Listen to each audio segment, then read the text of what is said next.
The Pat McAfee Show. There'll be no rules for our guests, for us, for the things we can talk about. Yes, speaking his mind. I've never had a problem expressing my opinions or my thoughts or anything like that. While being relatable. I haven't had that manufactured fake-ass celebrity that a lot of people have whenever they go on those big networks. I've had a chance to really build my crew, build my following, build my audience. And ridiculous. What am I supposed to do? So I'm supposed to look at something that I can definitely afford and say, nah. Is that what I'm supposed to do?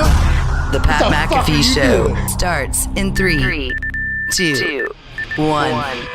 Hello, beautiful people. It is How Do We Follow Up What Happened Yesterday, Wednesday, March 9th, 2022. This sports show begins right now. Yeah. Can't thank you enough for joining us here at youtube.com/The Pat McAfee Show. I'm going to be 100% honest. I couldn't wipe my ass this morning. Oh, no. Body's a little sore. I've been getting after it. You know, WrestleMania Sunday is 25 days away. And on that particular evening, you will see this foot kick the head off of a thirst trap named Austin Theory. Oh, yeah. Hell yeah. With that being said, yesterday was quite a whirlwind. What a life we're living. The two biggest NFL stories all came to a finality basically within hours of each other. Russell Wilson getting traded to the Denver Broncos. Aaron Rodgers via us going back to the Green Bay Packers. That contract is still being sorted out, although they are still reporting the 4-year, $200 million lie that has been wrong since the beginning. Bobby Wagner, Seahawks linebacker, he's been there for a long time. He's also being cut by the Seahawks. But I heard Schefter talk this morning on Get Up. This is not a rebuild by the Seattle Seahawks. They are just making some moves that they feel best fit them. All right, seems like you guys are probably going to fucking stink over there. And I guess that's not a rebuild. That's a, hey, how you doing? Keep it moving. Excited to see what happens today. There's players franchise tagged yesterday. We'll talk about all of that. And we have 3 big guests. Oh, okay. 3? I think first time ever. Okay. Greg Olson? He's been on before. Really? Well, Greg Olson's on. He just launched a podcast today, I believe, called Youth Inc. Yep, Youth Inc. Youth Inc., where he has conversations with Jerry Rice and Michael Gervais. Don't know who the second one is, but I do believe the entire podcast is about youth sports. He just launched Audio Rama Company, a podcast network. Nobody else has ever done that. He's launching a podcast network with Ryan Khalil, Vince Vaughn, and Mikey Fowler. Oh, wow. One of those things is not like the other, but Mikey Fowler is a guy that we met at Barstool. We didn't get to work together with him much. He wanted to turn my show into a block show. A block, B block, C block, D block. Told him you're probably a good guy. Don't want to talk to you ever again about the what's going to happen with my show or not, though, because my brain doesn't operate like that. I wish I was incredibly talented, as is Greg Olson. I can't wait to hear what he's up to, what he's cooking, and also, I think he's up for the Fox 1 job. Yeah. Hopefully he'll get that thing. He was a part of my retirement. Greg Olson is Captain America. I fucking love that dude. Excited to chat with him in about 10 minutes. John Rothstein will sleep in May. This is March. Talk to him hour 2 alongside AJ Hawk. And then Matt Money Smith. Not only the host of the NFL Power Rankings alongside Dan Zeus, I guess he's also calling Big Ten Conference basketball games. Hell yeah. We found out that he's in town because the Big Ten Championship is right here in Indianapolis, Indiana, as is basically everything that wants to be run smoothly is right here in Indianapolis, Indiana. He's calling games. We're getting a chance for him to stop by. Can't wait to chat with him about his life. There's going to be an ever-evolving story pop up today, we assume, in the NFL. We'll have it all for you. Plus your phone calls on the 5 Energy phone line, 1-833-4-McAfee. Can't wait to chat with you. Let's go to the talk table at Boston Connor. The mullet's looking fantastic. Got a barber coming in tomorrow that we've never heard of, but I think he's going to do great. Thank you, Pat. Yeah, I'm excited for that. Can't wait to see what you look like. And then at Ty Schmidt, yesterday was a massive day for you. Oh, yeah. For your dreams, your hopes, your life, your legacy. How do you feel here 24 hours removed from the fact that Aaron Rodgers is coming back? We have no idea for how long. We don't know what the term is. We don't know who else is going to be on the squad. But Aaron Rodgers coming back to the pack. You've gotten a day to digest it. How do you feel? Yeah, still on cloud 9, Yeah, obviously. baby. And then you end the day with Devontae signing the franchise, so he's at least coming back for next year. But like I said, not thinking about down the road here. I mean, they have updated the cap stuff, and now the Packers, are $47 million over or something like that. So it will be interesting to see what happens. What is that number on? Just to add the Devontae. Is that Yeah. Devontae's thing? Yeah, I believe so. Which is higher than most wide receiver franchise tags because the franchise tag is the average of the top 5 salaries at your position without bonuses or 120% of the year prior contract. Just learned that yesterday.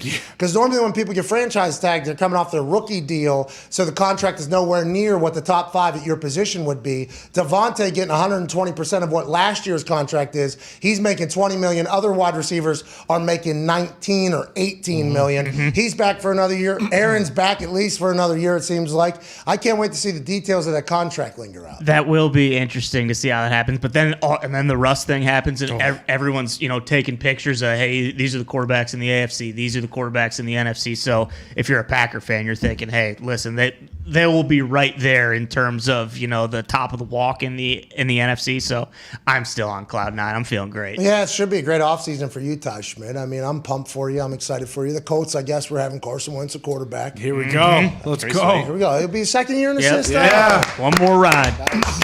9-8 again.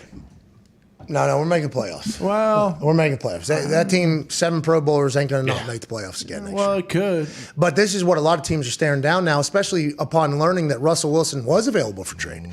So whenever you hear that Russell Wilson, for 2 first-rounders, 2 second-rounders, a 5th, and 3 players, you could have got Russell Wilson, there's a lot of quarterback-needy teams or quarterback-hungry teams that you thought maybe would have gotten to the mix. Allegedly, the Washington Commanders and the Philadelphia Eagles were trying to get Russell Wilson, and there's conflicting reports now coming out. Benjamin Albright of the Denver whatever. He's in Denver. Right. He's a Denver guy. He's reporting that he can confirm that Russell Wilson would not waive his no-trade clause to go to Washington and Philadelphia. And as a Denver person, Benjamin Albright reporting that, like, that makes Denver look very good. Obviously, the reports were that General George Payton was playing on Russell Wilson the whole time. It wasn't because of Aaron Rodgers. No. It was Russell Wilson, and now Benjamin Albright is reporting that Denver's the only place that Russell Wilson would go, which, by the way, all these things are awesome, and Russell Wilson is going to be incredible in Denver. Yeah. We are big fans of Russell Wilson, the football player. We just always have to talk about the drama that is surrounding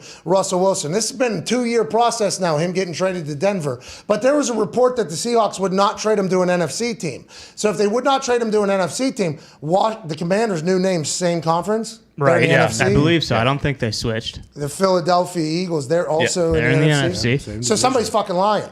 That I don't want to be the person that puts people on blast, but people are saying that Russell wouldn't waive the no-trade clause to go back home to Washington or to go to Philadelphia. That sounds great. That sounds nice. But also there was reports that Seattle would not trade him to any team in the NFC. So neither of those really seem to add up. Match A up. lot of bullshit reports lately. There does seem to be that. I'm not saying Benjamin's lying or that Seattle wouldn't trade him to an NFC thing, but it feels like there's a lot of contradicting shit going on.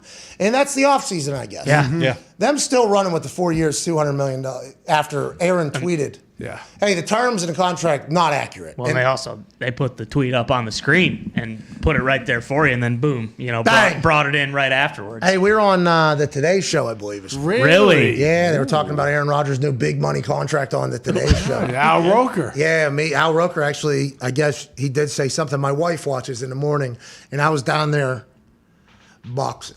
Ooh. Okay, I'm boxing, Stairmaster, and that's what I'm doing. My arms, I can't really move them right now. To be honest, standing back up is going to be tough with how the body feels right now. But she screamed down, "Oh, you're on the Today Show!" And normally, anytime media is talking about us, I'm getting buried. Okay, so I was like, "Am I getting killed?" They're like, "No, it's not that bad." I'm like, "Thank you, Sam. I appreciate that." So everybody's covering it. It's been an interesting day for me. A lot of people, pinning us versus Rappaport. Who's right? Who's wrong? I guess we'll have to see. Yeah. To be. In due time. I guess we'll have to see. I'm pretty confident. Yeah. My source, Sis. told me something that I guess he also has sources though too. And maybe that deal was something that was talked about, but our source, Sis, said that's not something that he would like to sign up for because maybe allegedly our source Sis told us that he would like to build up a team and go on a run here and get his guys back, the people that are owed money, which wouldn't be able to be possible with a $200 million contract, especially with where the Green Bay Packers are currently sitting. Time will tell. Hey, time will tell. We'll see. We'll find out. I'll just sit back. And by the way, in the modern world that we're in right now, welcome to it. We are in the age of the truth will be found Sure. at some Always. point. It'll come out. Won't be talked about, but it'll come out at some point. I feel very good about my reporting. At Tone Diggs, you're sitting alongside me, pal. You got Mason Rudolph at quarterback. Allegedly, the Steelers were in on a couple different moves here, trying to get Russell or trying to get Aaron.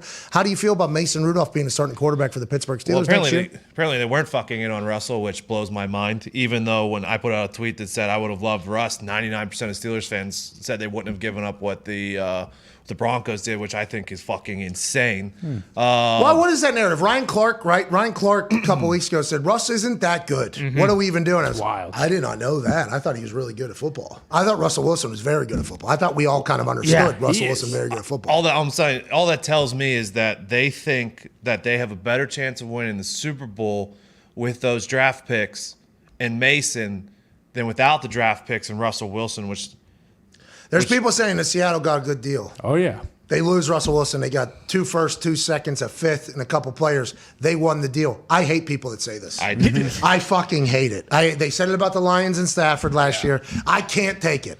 You just got a Hall of Fame quarterback probably. Yeah, for sure. I'd give up every pick if we get a Hall of Fame quarterback and we have a team around. The Rams already forgot about those picks. Those were non-existent. Yeah, Sean McVay's on a yacht, not even coming to the Not only did he give away his picks, he doesn't have to go to the combine. He gets to be on a goddamn yacht. Bingo. Stafford's one thing. That guy had never won a playoff game before. But, I mean, Russ, multiple Super Bowls. He has more touchdowns in his first 10 years of playing in the NFL than only one person, and that person was Peyton Manning. So, I mean, Russ is a fucking guy. Yeah, and by the way, let Russ cook. We'll see what they do in Denver. They had a stat this morning. He has the most deep balls and something, and they're talking about the thin air now. It's going to go far. He's going to be able to bring that thing down from the clouds. Joining us now, former teammate of Russell Wilson. By the way, incredible at commentating games. Oh, yeah. Launching a podcast network called Audio Rama. The first episode of his podcast, the premier podcast of the Audio Rama Podcast Network, Youth Inc. Absolute superstar, Captain America, future Hall of Famer, ladies and gentlemen, Greg Olson. So, man, I feel like this is a long time coming. I saw you outside the Super Bowl. And I was like, how do you never ask me to come on your show? I see all these other guys coming on your show. I was starting to feel a little left out. Greg, I don't want to get into it because I like you a lot. But tight end you guys did interviews with every fucking person that's spoken to a microphone except for us. Is that what it was? Is that where this starts? Yeah, and I am a spiteful person. You know this. I saw. Let's flush this out. Let's flush it out. What happened? Literally every single show that exists. Go ahead. I remember, didn't we DM each other through Instagram? Yes. And like, hey, tight end you, come on the show. You're like, you got it. I'm pulling it up right now. Because I feel like I left you the last message. The last message was 2 days after you guys were on every other show. It's like I'm not interviewing this guy after he's been on every single show. So as long as we've established that I last said, yeah, man, would love to come on, and then you ghosted me. As long as we establish that's how the communication ended, I think we can move forward in a good way. Greg, I was not happy. I was so mad because I was like, man, these dudes are doing interviews with literally, you guys were doing podcasts that I think got like 15, 20 downloads to promote this tight end university, and we couldn't even get a sniff. Nope. Travis, Kittle, Greg, everybody around All the of league, them. you guys are everywhere, and we can't even get a sniff. I'm like, I thought we were friends. But anyway, Should we give you when we're doing it again this year? We haven't started, so don't get sensitive. We haven't started. Don't want to hear it. Don't care. Don't care. The O-lineman invited me down to their thing. I'm on the O-line, you dude. Okay, I'm with the big boys. Man. You're missing out. No, that is you were. How's your pass set? Greg, have you seen this? I saw you try to pass set the kid from Michigan. Yeah, I thought you almost fell off the stage. Wash him down. No, Greg, no. We 30 yards. Yeah. He went around. He went too far. He didn't run the hoop. Yeah, exactly. Well, he did run the hoop, but we were coming right inside there. So I thought you looked great. Thank you, Greg. Not as good as you. Let's talk about this, though, for real. You are an awesome human being. You were a part of my retirement press conference.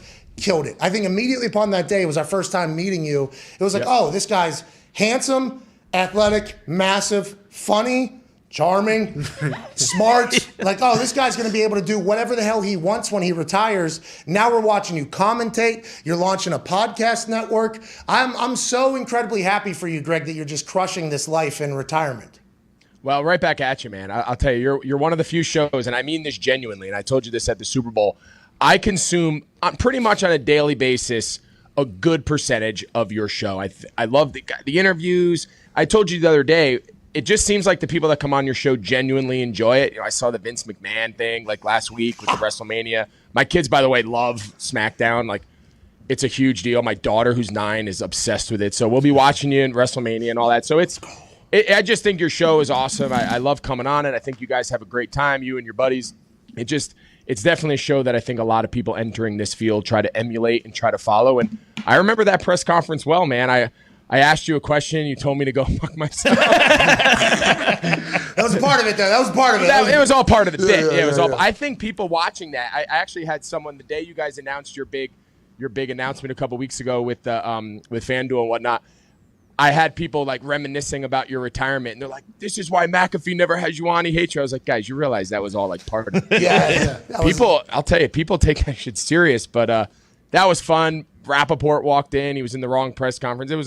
That was a good day. That was a lot of fun to be a part of. Well, we were very lucky that you were a part of it. And by the way, your acting was so good. Oh, yeah. Top you tier. still got people years later saying, "Oh, it was that day." It's McAfee. Oh my God. Greg, let's talk about you a little bit. Obviously, the podcast is out today. 2 episodes, Jerry Rice and Michael Gervais, who I don't know Michael Gervais, but I believe Youth Inc., the podcast that you're launching through the Audio Rama Network, which you have founded alongside Vince Vaughn, Ryan Khalil, and Mikey Fowler. You're talking about youth sports. What is this? You have kids, obviously, very documented. Your fatherhood is... You're dad of the year, dude. Always have been. But what is it? You hate the modern sports, the world? What is it about, you think, that is kind of the whole podcast? Yeah, there's really not a hate to it. So really the creation of it was, for anyone who's kind of living in this world of youth sports and trying to figure out the amount of decisions that parents have to make on a daily basis, something as simple as what equipment to use, what league to sign up for, but then also just trying to figure out, how many sports a season does your kid play? Well, what if the kid down the street's only playing baseball? Should your kid only be playing baseball? Should it be traveling? What's too much? How do you... Then there's like the whole parenting aspect of it. How hard to push your child? When is enough? And my wife and I were living this, and as you said, I grew up in this world. My dad was my high school football coach for 40 years. He was like the old school, in-your-face, tough high school football guy, stereotypical. And I harbored a lot of that and really carried a lot of those lessons with me, and it was a big part of my career. And now I'm a parent, right? Now I'm coaching youth teams, baseball teams. We're coaching flag football and whatnot. And I'm like laying up at night, dude, stressing out about how to get Johnny to put the ball in play. And this parent doesn't like which position his kid's playing. And it's just, I lay in bed, I say to my wife, I'm like, if I don't know how to do this, who does? I've spent my whole life in this. And from those conversations, we're like, there's a journey here that we can take and bring viewers along with us and show the good, the bad, the ugly, everything in between, and just go out and get these unique perspectives. You brought up Michael Gervais. So Michael Gervais is a world-renowned sports psychologist. He was episode number 1. I met him personally. He works very closely with the Seahawks and Russ and Pete and those guys. And just his perspective to kick this show off, the conversation was fascinating, made me like reevaluate my entire approach to my life. And it was like I was in like a shrink session. You're in therapy. It was wild. So it's a really cool thing. We partnered with Invisalign. We have a shared real passion to kind of target youth sports and really uncover this ever-changing landscape. And it's been a lot of fun. We've been working on Audio Rama, the parent company with Vince and Ryan, for well over a year. And we've got a really cool team together. And we're expecting to hopefully people catch on and enjoy what we're doing. Hey, congrats, man. Yeah. Appreciate awesome. that. Appreciate it. I'm not a father yet. Hopefully one day I'll be lucky enough to, but I see the internet and, youth sports is wide. I mean, it seems like it's insane. AJ Hawk, who's normally with us, he's coaching all of his kids. He's coaching his daughter, and he talks about how some of these parents are just absurd. And I assume this has always been the case, but now with social media spotlighting it and gaslighting it and making people probably feel like it's okay to act like an ass more often, it's insane. I'm very thankful that you're going through this. You're probably going to change a lot of people's lives, which is awesome. Well, did you know you were going to be a good podcast host? Like you said, you talked to Michael Gervais, and it felt like it was a therapy session. That's what you're aiming for in every podcast, every conversation you get lost in, right? I mean, that's literally what you're looking for. Absolutely. And the hope was, the first episode was Gervais, and then the second episode was Jerry Rice. We had a chance to meet him shortly after I saw you at Super Bowl Experience. What's that? How was Jerry? He was not good on our show. He did not I don't think he had any respect for me at all. It was cool. The really cool thing about Jerry was we got to obviously reflect about, his childhood and his introduction to football, and his parents didn't let him play football. It was his high school principal that saw him cutting class, running out of the back door, brought him in, was like, we got to get you involved in something. His mom finally relented and let him play. Of course, his career speaks for itself. But then he watched his kids. He had 2 sons that both were recruited. His one son just transferred in the portal to USC with them over there. Lincoln Riley, yeah. With Lane. Riley. Yeah. And so just him going through it with the NIL and what that perspective was like, and I asked him, I said, Jerry, if I'm your kid's high school coach, can I coach your kid to play wide receiver? Yeah. How do I coach Jerry Rice's kid? And then at night he goes home and he tells his dad, hey, Coach Olson told me I'm stepping with the wrong foot.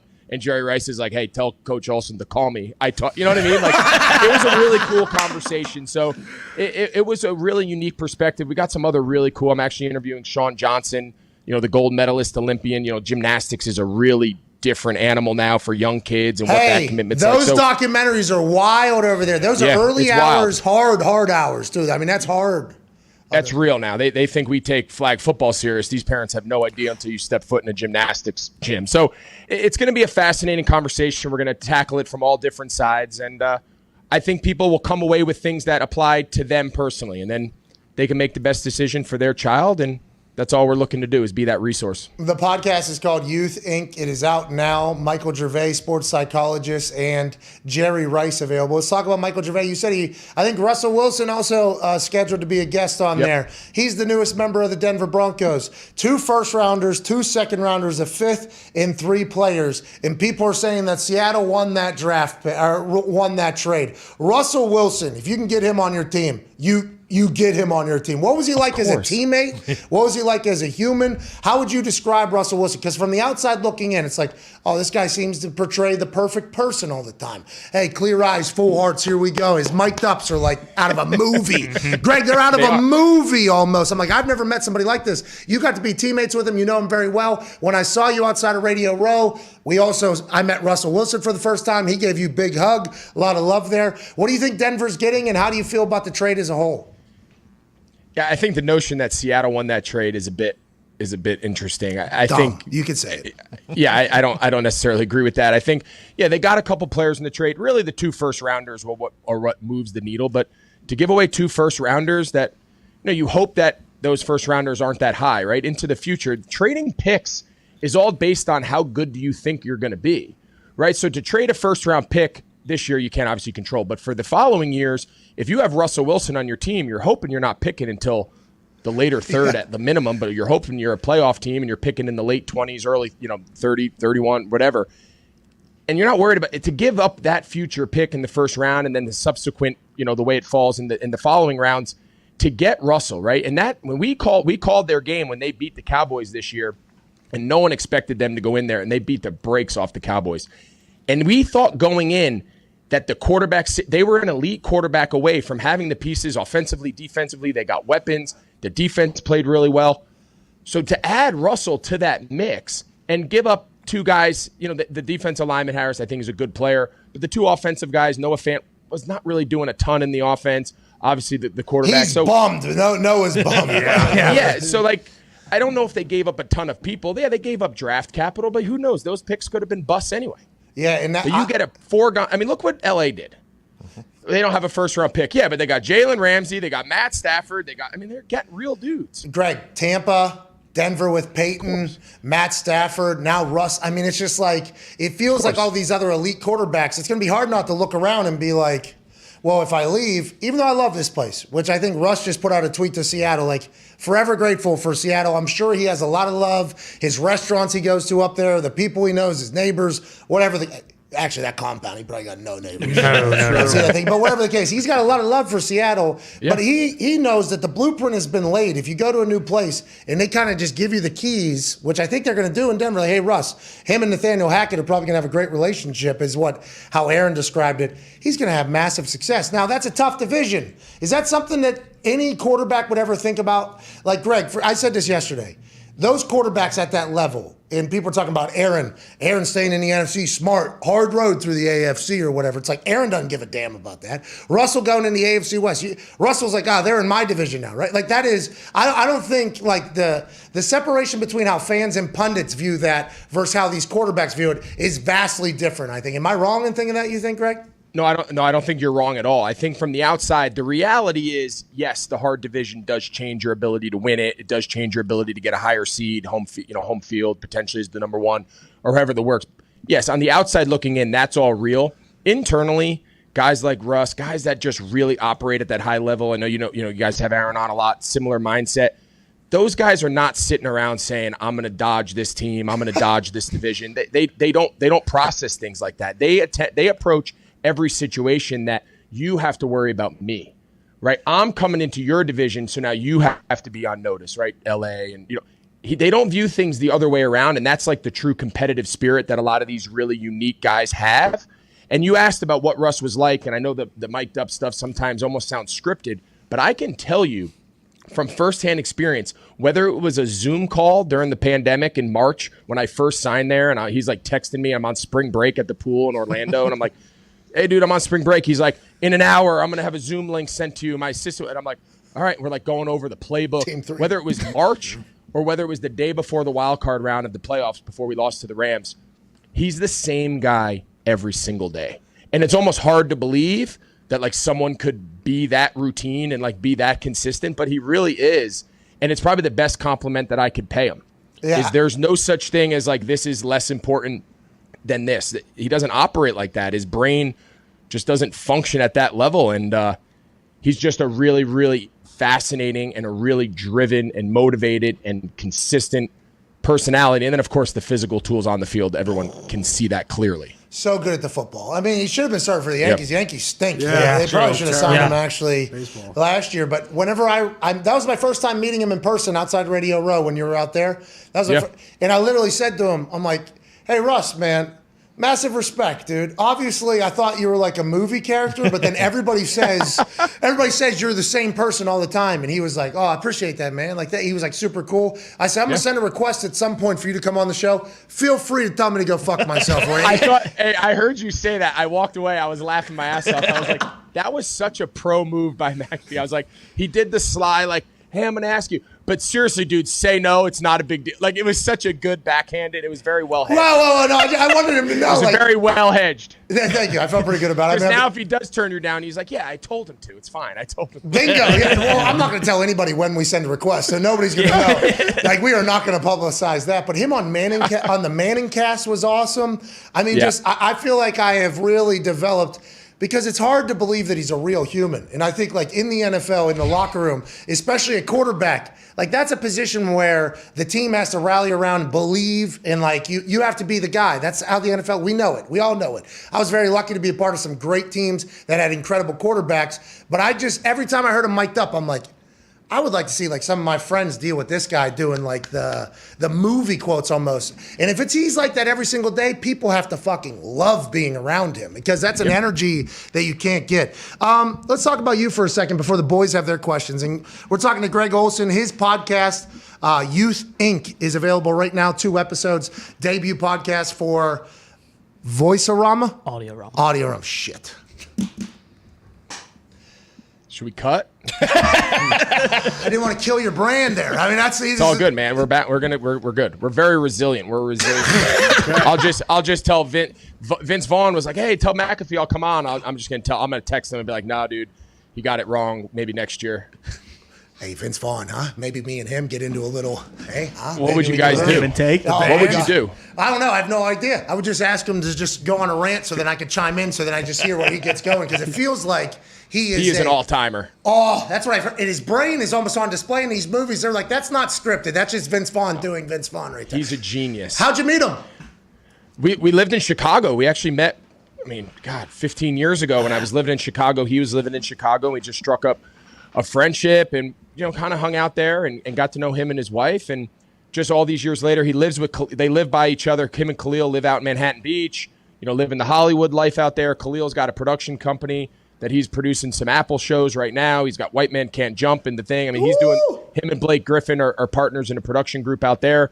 So him and Vince have gotten to be really close. So the three of us were just kind of sitting around. We were having dinner out in Manhattan Beach last spring or so, and just started kicking around this idea I had about You Think. And from there, we said, why would we go out and offer this to another platform? Let's just build something around it, a great team around it, own it, and then accumulate and build out other really interesting content. So that's kind of the genesis of Audiorama and why we decided to just kind of go out and do it on our own. By the way, I like that. I like that a lot. Don't let anybody else. You get it. Yeah, I love it. I don't just like it. I absolutely love it. But let's talk about what you do for other people, because Fox is very lucky that you are a commentator, okay? And I am somebody that I watch the games, and I want to hear what the commentators are saying, because commentators get access to conversations that nobody else gets. So my studying for The Daily Show is almost listening to the commentators, because they have those interactions the night before. What little piece of information can drop out of that I can use for the show? You are unbelievable in there. I want to let you know that. I assume a lot of people tell you that. There's a lot of harsh critics for commentating for the NFL, for the biggest league in the world.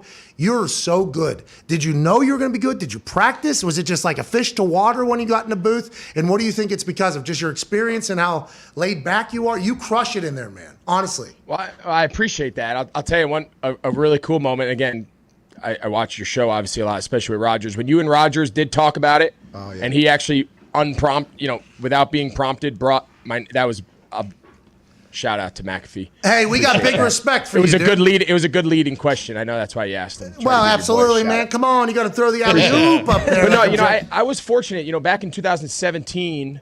I did a long time ago, back in 14, 15, Fox had me out. I was in California, actually visiting Khalil for the summer. Went in, did a mock game in the studio for the executives and some of the people there.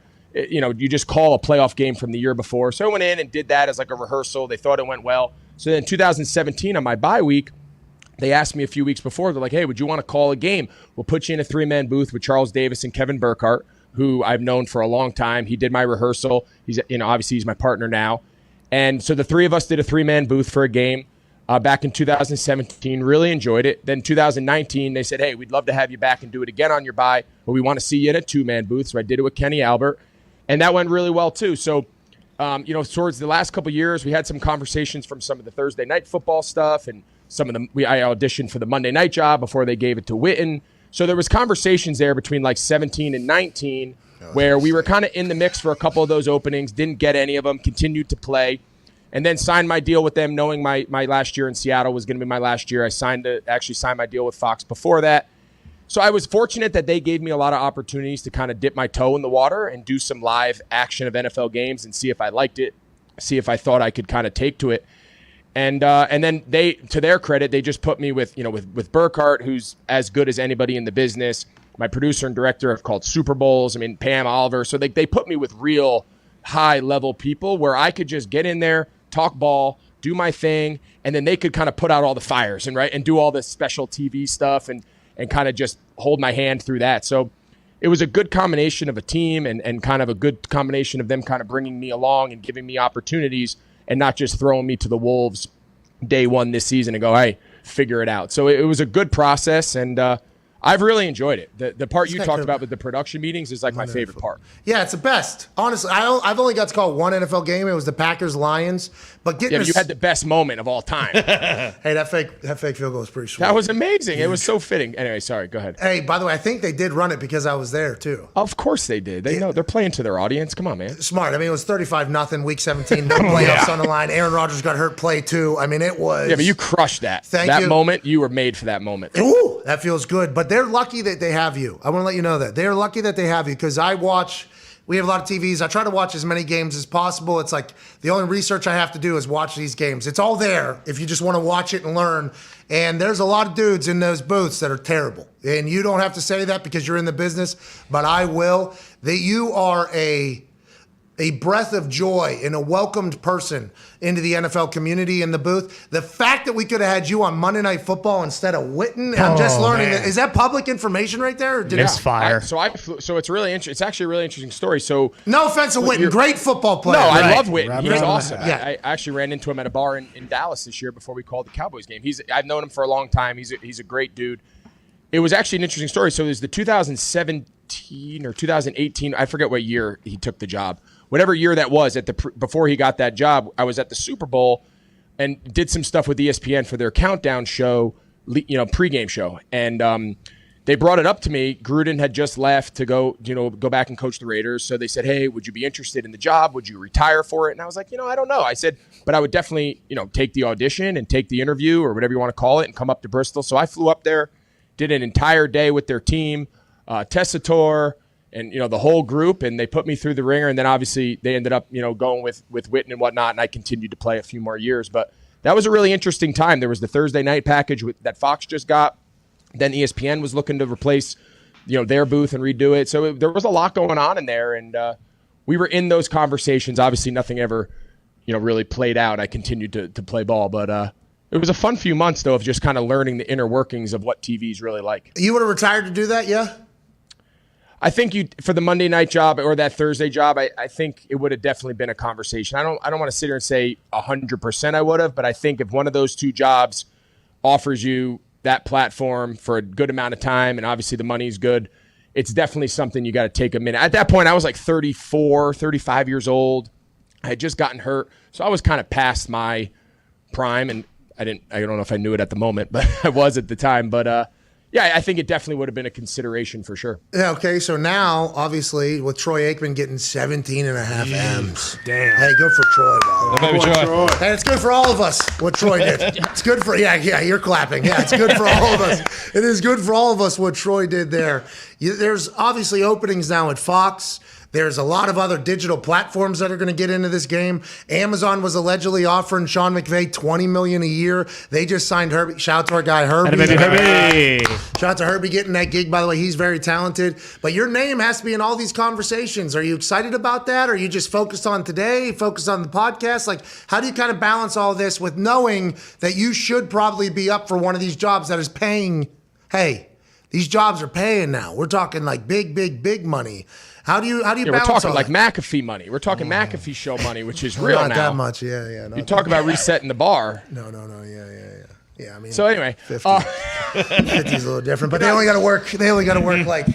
yeah, true. You're working a One lot night more a week. hours. Well, we're in the middle of the off season right now. right. Like, there is no end in sight right now for our show. We are right in the thick of it right now. We can't wait for football season to come back for us to talk about. But calling games, you still got to travel. You still got to do your research. You're on the road throughout the entire season. And you're the voice of the biggest league on earth. You got to be up in those conversations. You don't have to tell us anything. Obviously, there's probably some leverage and negotiation going on. But it's an exciting time, I assume, for you as a commentator, yes?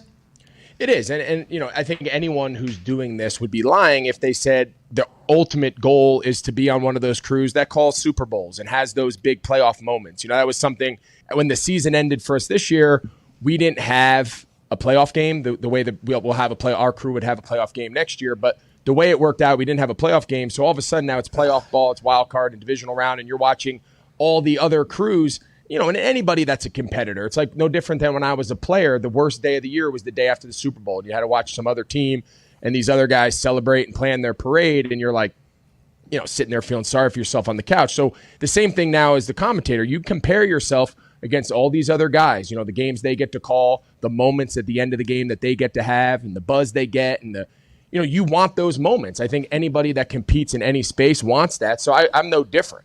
Right, when I set out, I didn't say, "Oh man, I hope I can be the number 2 crew at Fox for the rest of my life." Of course not, and they've known that. That's just not. It's just not the way I'm wired. It's not the way I sought after. I wanted to continue to push this to whatever level I could, and wherever that ends up being, we'll let the chips fall where they may. But obviously, there's a lot of moving parts right now. There's a lot of new players coming into the space, which always makes things interesting. I think it always challenges everybody to continue to get better, and exactly how it all plays out and where the dust settles, I don't have an answer for you right now. But obviously the opportunity to call Super Bowls and the opportunity to be on the biggest platforms and call the biggest moments of the year, who wouldn't want that, you know? How important has like calling games and still being around been for your retirement transition? Because I'm very lucky. I have my boys, so I still have a team feel on a daily basis. I get a chance to talk about football literally every single day. And I talk to some of my other friends that retire, and they're like, I don't want to say lost, but kind of, like almost lost. Most people, whenever they leave the game, are jaded towards the game because they were, for the first time in their life, they were forced out of football, whether it was their decision or somebody else's. Then they kind of come back. How much has media and everything kind of helped your transition process, you think, mentally, as opposed to just, just being a retired guy out in the middle of nowhere coaching your kids?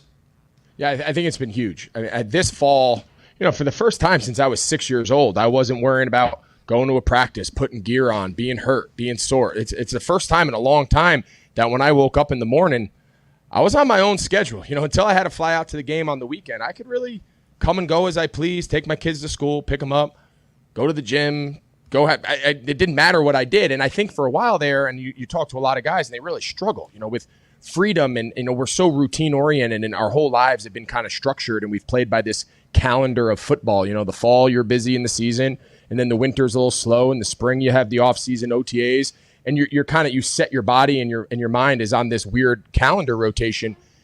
The idea that I could be involved in the game, not have to worry about playing, but still be in those production meetings, be in those team meetings, listen to coaches talk, pick their brains, talk with Aaron Rodgers for an hour about his views on offense, or talking with, whoever the players are.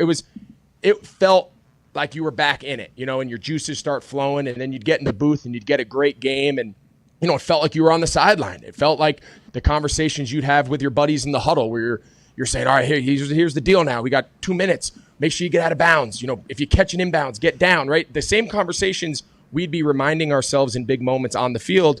I got to now just have those conversations with millions of people watching and just bring a little unique insight into, here's what's being said in that huddle. Here's what's being said to that quarterback and being relayed to everybody else. Like, those were the moments that I really liked, because nothing replaces being on the field. That. Like, there's nothing that feels that energy. There's nothing that fills that void.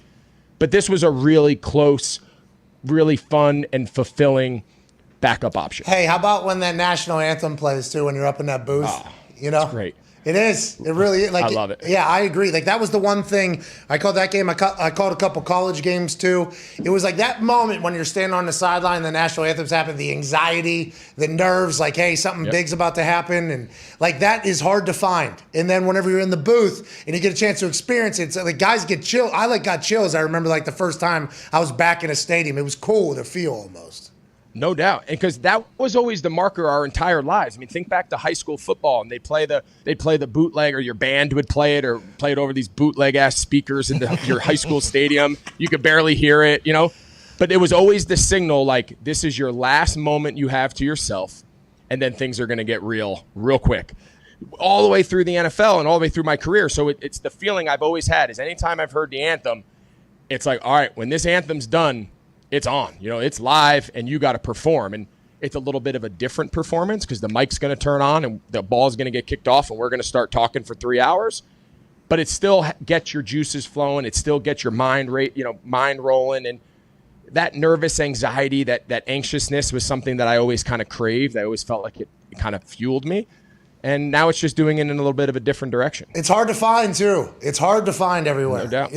There's been some moments where it happens to me, and I'm like, oh, man, I got to enjoy this. Like, this moment doesn't happen as much as it used to. Like, this whole, hey, you got to go do your job right now. Mm-hmm. And if you don't, everybody's going to know. There's a certain pressure on there. And by the way, you've stepped up to the plate every Oh, yeah. Greg, I mean, honestly, you have absolutely killed it. Ty, go ahead, pal. Greg, when you played as long as you did, you obviously have so many relationships throughout the league. And I'm not saying you're negative, but a lot of times, like in the booth, guys will just be negative towards players and kind of shit on them. And then with Twitter, maybe, stuff you're saying on Sunday is kind of getting misappropriated. Did you have any situations this year where you had either buddies, yours, or acquaintances in the league who didn't appreciate how you covered the game, or is that something that you haven't had to deal with and you don't really worry about?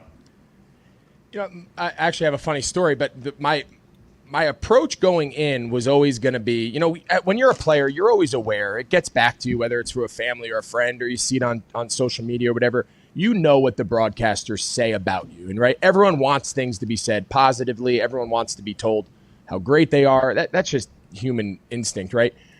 But all you asked for is if you were going to be criticized and you were going to be called out for a mistake, a missed block, a wrong, whatever. All I wanted to know was the guy who was calling me out, you better be right. You better know if you're going to call me out, you better have it right. And if you're right and I screwed up, I can accept that. So my rule in the booth was going to be, I might not always be right. I don't pretend to have all the answers. I don't pretend to know everything. But if I'm going to really jump a guy and really criticize a guy, I've got to make sure I know I'm right. Yeah. Because I don't ever want to do to somebody what I didn't want them to do to me. So I've always tried to treat guys fairly. I've always tried to present, here's what he's most likely being told. Here's what the breakdown was. I'm not in the real business of just like shitting on guys. Yeah. You know what I mean? Like it's just not my style. Now, if you do it wrong, I got to call you out or else I lose legitimacy with the audience, right? Yes. Not everyone could be the best player. Not every route could be the greatest route. Every catch, a Hall of Fame catch. Like, that's stupid. You make everything so sensationalized, then the real big moments don't feel big. But so it's funny, you make little comments and sometimes you don't even realize it. So we called a Green Bay game, a Packer game earlier in the year. I don't remember who they played. And their tight end was in like a 2-point stance off the ball on like the hip of the tackle, and he had a block. I mean, call it Khalil Mack. They might have been playing the Bears. I don't even remember who it was. D-end, stud D-end. A stud D-end. Yeah. And their tight ends in a 2-point stance. I think it might have been Tunyon. He's up in a 2-point, looking inside at the ball, and he just gets driven back like 3 yards. So on the broadcast, I said, yeah, I mean, obviously his man made the tackle, but when I was a player, if we put this play in, I would have said, no, coach. I'm either on the ball and my hand's on the ground, because if you want me to block this sucker one-on-one, you got to give me a shot, And so fast forward, we had another Packers game. I didn't remember even saying it, right? I was just presenting my perspective of how hard that is for a tight end to block that guy in that position. On the next production call, LaFleur's like, hey, heard you had a problem with my formation. I was like, what are you talking about? He's like, you didn't like how I had Tunyon in that spot asking in the block. And it took me a second. I didn't even realize what he was talking about. I was like, you know what? You're right. Yeah. I didn't, coach. I said, I'm sorry. As a guy who was asked to do that a bunch, it's hard enough to block that guy with your hand on the ground. Now bring me a yard or two off the ball and put me in a 2-point stance. The guy's going to put his hands on my chest and break my sternum. I said, and he goes, you know what? I appreciate the perspective. He goes, we're going to look into it. I was like, he was being really cool about it. But when he said it, I was like, I don't even know what he's talking about. It took me a minute. So, yes, you do have sometimes things you say. You got to make sure you're careful because coaches care and they listen. Players really care and they listen. And you just don't want to ever disrespect someone who's obviously very good at what they do by being incorrect or being unfairly critical. That happens with offensive linemen a lot. Offensive linemen get so mad. We all know them about, and Khalil, I assume, is the same way, where some commentators like, well, this offensive line was supposed to slide this way, obviously, and sort it out and then I'll get a text from some offensive lineman like, this guy is so fucking wrong. This guy doesn't know any of the blocking, any of that. It's like, is the mic shaded to the left or to the right? Do you know football, Pat? I sent you a screenshot. Is the mic to the left or to the right? It's to the left. Bingo. So they're supposed to sort to the left, not to the right. This guy just buried this offensive line, and they're completely full of shit. It's like, so true. It's real. Because that's like really Pro Football Focus, too. Like Pro Football Focus. Don't get me stats. That's a point of contention. I think they're very good. Hey. I think they're very good. Uh-huh. Very good at judging kickers and punters. Very. Yeah. Probably. Why, are you the number one all time? Yeah. Obviously. Yeah. No, they were always fair to me, too. I don't have any personal grudges at all. I think the data collection that they have and all that stuff is fantastic.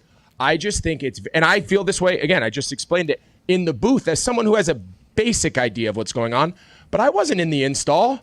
I wasn't in the protection meeting. I wasn't in the run game meeting telling, hey, we got Aaron Donald this week, so we're going to stay real long on this double team, and if the Mike linebacker makes the tackle, great.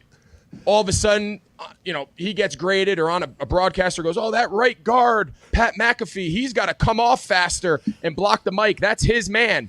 And everyone's like, no, my coach told me I got to block this guy because he's going to wreck the game, right? Like, those are the insights that are very hard to give perspective and to grade unless you really know what they're being asked to do. The intricacies of football, especially at the NFL level, I don't think people truly appreciate. Like the amount of football IQ that is happening, that separates the good from the great. You know, like who's somebody you played with that people wouldn't expect just to be like a football genius? For instance, I know you and Cam were around each other for a long time. Cam is obviously very upbeat. That team, Kuechly, I mean, Kuechly told us every single... He's the best. He told us every single starter that he played against, basically, for an entire season, just rattled it off. Luke's the best. Yeah, he's unbelievable, huh? So certain guys have different qualities. So the two guys you brought up, Cam's on-field instincts and ability to see things in real time and react is why he was so good so long. I don't even know if you coach it, but from the day I met him, he would see things. You know, I'd come back and, you know, we had this thing, if we ever had an incomplete pass or a ball was broken up, I would come back to him and be like, all right, what you got? Like, what'd you see? And he would be like, you cut at 8 yards. I need you at 9, flatter, higher, whatever. Like and then when you watch the tape, it was like dead on. Like he saw things instinctually really, really fast. Luke memorized the entire game before it started. If you ask Luke before on a Friday at practice, be like, all right, Luke, what are you thinking on 3rd and 4? He's like, all right, well, if New Orleans comes out and they got 3 receivers to the boundary and the back's offset to the field, I know that they want to bring the single receiver underneath me to make sure I get pulled up, and then they're going to run Michael Thomas on the backside dig behind me. So I know I'm going to fool the quarterback by staying, and then I'm going to open up to the field away from the 3 receivers, and I'm going to jump the dig. And I'll be like, all right, cool. You know what I mean? Like, sounds great. So like it was wild. I mean, he'd call out plays, like all those stories of him, all those mic'd up of him where he's saying, Thomas, this guy's pulling back. Like he was the best ever. His brain and ability to process things pre and post snap and in real time, he's the best I've ever been around. Is that just film study? Is that just absolutely? Obviously, he's a genius as well. He has to be a genius as well. But is it? I don't think there's enough respect given to the amount of time studying everything going on. Every single play, there is a reason. That's why, as a fan, you know, even as a punter on a team, I'm like, man, why don't we run hurry up on offense? Like, hey, let's go. Like, what are we even doing? It seems like it's working. And then I immediately have to go, well, I didn't watch like 200 hours of film like everybody who's making these decisions did. I need to back off. But I don't think that ever gets talked about enough, just how much like football IQ is happening from everybody. They're talking about Aaron Donald being able to read somebody in motion, shading, changing where he's at, which completely changes the entire game. It's just like, that's the difference, I think, between college and the NFL, you know, and it never really gets talked about. We're talking to Greg Olson. Go ahead, Tone Diggs. Greg, I think you could have a unique perspective on this. Mike Gesicki, tight end, listed as a tight end for the Miami Dolphins, looks like a tight end, is built like a tight end. He gets tagged as a tight end. He wants to be tagged as a wide receiver for wide receiver money. He lines up in the slot more than anything else. How do you feel about guys who want to be tagged, obviously, for wide receiver money, but they're listed, act like a tight end? I think so. It's really interesting to say that. So this whole conversation started years back with Jimmy Graham. So when he was in New Orleans and they slapped the tag, he appealed it and he challenged it. And I'll never forget the NFL. So all tight ends, we were rooting for him to win, right? Yeah. And the NFL came out with this like arbitrary designation where you're considered a tight end if you, I think it was like 4 yards or maybe 3 yards. I don't remember the exact number, but they came up with some arbitrary number where they said, well, as long as he's aligned within, I think it was 3 or 4 yards from the tackle, we're going to consider that a tight end. And I remember at the time, this was probably back in like 2014, 15, maybe somewhere around there. I remember at the time thinking, why not 2 yards? Why not 8 yards? Why, like, what an arbitrary number to just like pull out of thin air. And now here, all these years later, we've never really figured out what that designation means. So if I'm Gesicki, I'm fighting like hell too. You know, the difference in the two numbers is significant. And why should we allow a 4 yard? I would love someone to explain to me why 4 yards is the number. It's just an arbitrary alignment. I can't imagine it's based on any sort of formation pattern or any sort of, and over the course of my career, I would line up 4 yards, 2 yards, 1 yard, 10 yards. It was irrelevant to the formation. A lot of it was just based on where the defensive end aligned, where the linebacker aligned. Sometimes I'd want to be further from the tackle to help get a release. Sometimes I'd want to be closer to the tackle so like there was no real differentiation between the formation and how far you aligned from the tackle. That was the NFL's way of obviously sticking it to Jimmy and keeping him as a tight end. But I hope Gesicki wins it. I think it's bizarre in its own right that tight ends don't get paid. If your production is like a wide receiver, why, based on what's listed in the program and what's listed on the roster, instead of it saying WR, it says TE? Who cares? Yeah. Well, if you have 1,000 yards or you have where are you in the production of pass receivers? That's where you should get paid. Yeah, and we all, by the way, Fantasyland, we want him to get paid. Real life, the NFL ain't gonna let it happen because once that happens, it becomes an entire. Was that a part of Tight End University? By the way, I think that was. We didn't talk to you about that when we did the pre. Well, that's the thing. Yeah, I was actually promoting it pretty heavily. T-shirt and everything. Yeah, I mean, I was actually pretty excited about it, but I felt like that was a big time. You guys were all kind of looking out for each other, but also business-wise. Like I feel like a lot of that happened behind the scenes. Is that right? Did you guys kind of chat with each other about business and like kind of forming each other? Because you're in a position that is more important now than it's ever been. It has evolved completely into a much more hybrid wide receiver, not really blocking. I mean, you have to block. You're expected to block. But on offenses, especially now, you are a receiver. You're a dual threat receiver. You should be getting paid more. Was that a part of the Tight End University conversation? And how do you think that pans out? I think it was. I think all along you always need a certain guys to reset the bar. You know, we joked about it before with the broadcasting stuff, but you need someone to kind of break through the ceiling to reestablish that mark. And for so long, the position kind of lagged behind. And a lot of that was due to where guys get drafted at the position. And when certain guys like Gonzalez and Witten, they dominate for so long, it's very hard to justify someone being paid more than them. So then the salaries kind of flatline. But then all of a sudden, Kittle and Kelsey broke through, and now you see everybody's starting to come up. I mean, you know, you saw the reports that Njoku up in the Browns has been offered 12, 13 million a year. I mean, a couple of years ago, that number would be insane. But now all of a sudden, Kelsey and Kittle are making 15, 16. Hey, let's go. That's That's good news. Yeah. I love it, right? I love it for the tight end. So, yeah, I mean, at the TU part, you know, not so much about like, hey, guys, hold out. We weren't really like colluding to improve the contracts, but there was like a sharing of information and a sharing of appreciation that like, hey, this is a really sought after position.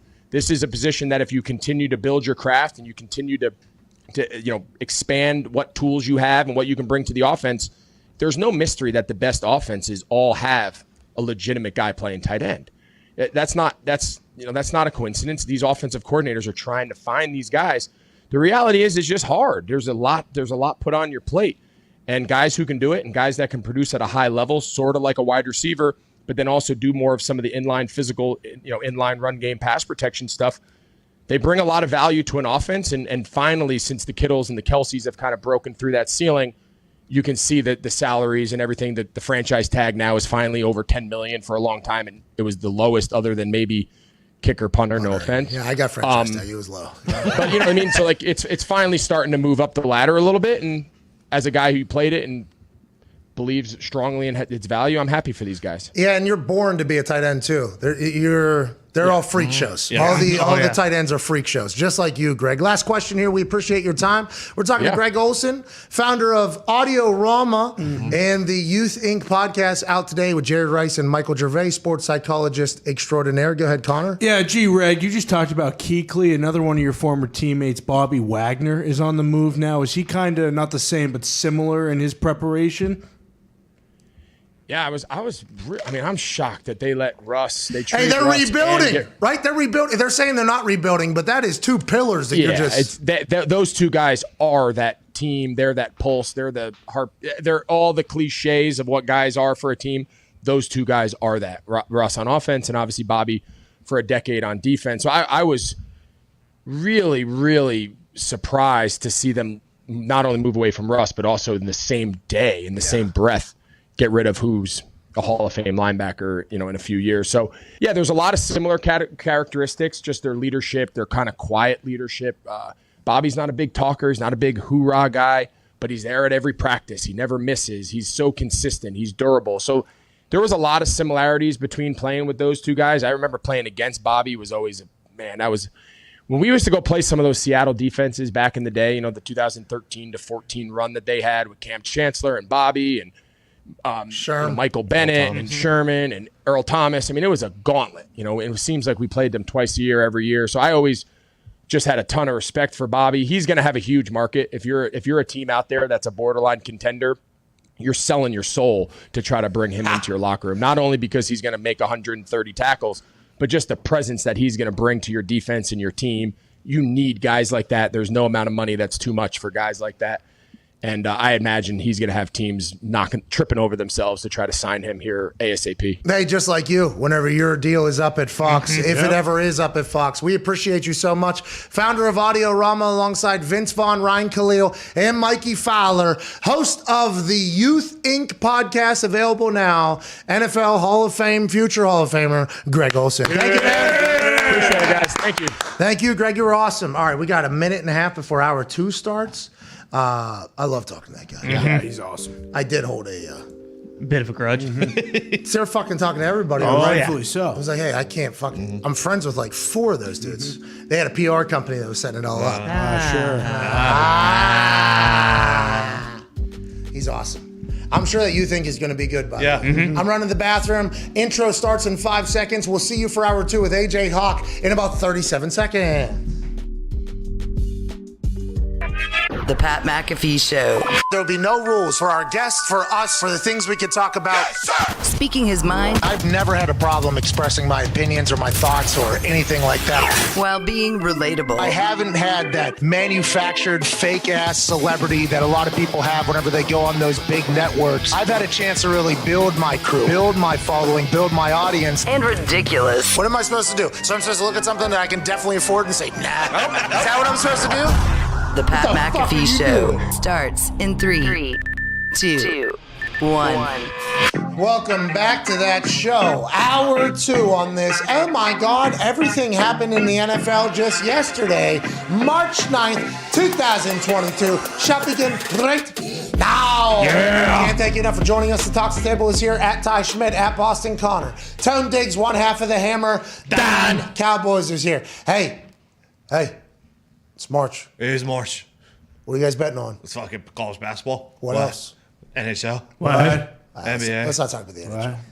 That's Hockey Talks on tonight. What happened? That's Hockey Talks on tonight. Okay, 8 o'clock at youtube.com/That's Hockey Talk. Good plug. Who is the guest today? Brian Trottier, 7-time Stanley Cup champion for the Pittsburgh Penguins and New York Islanders. Holy shit. And Kevin Weeks, former goaltender, NHL Network Weeksy? star, insider.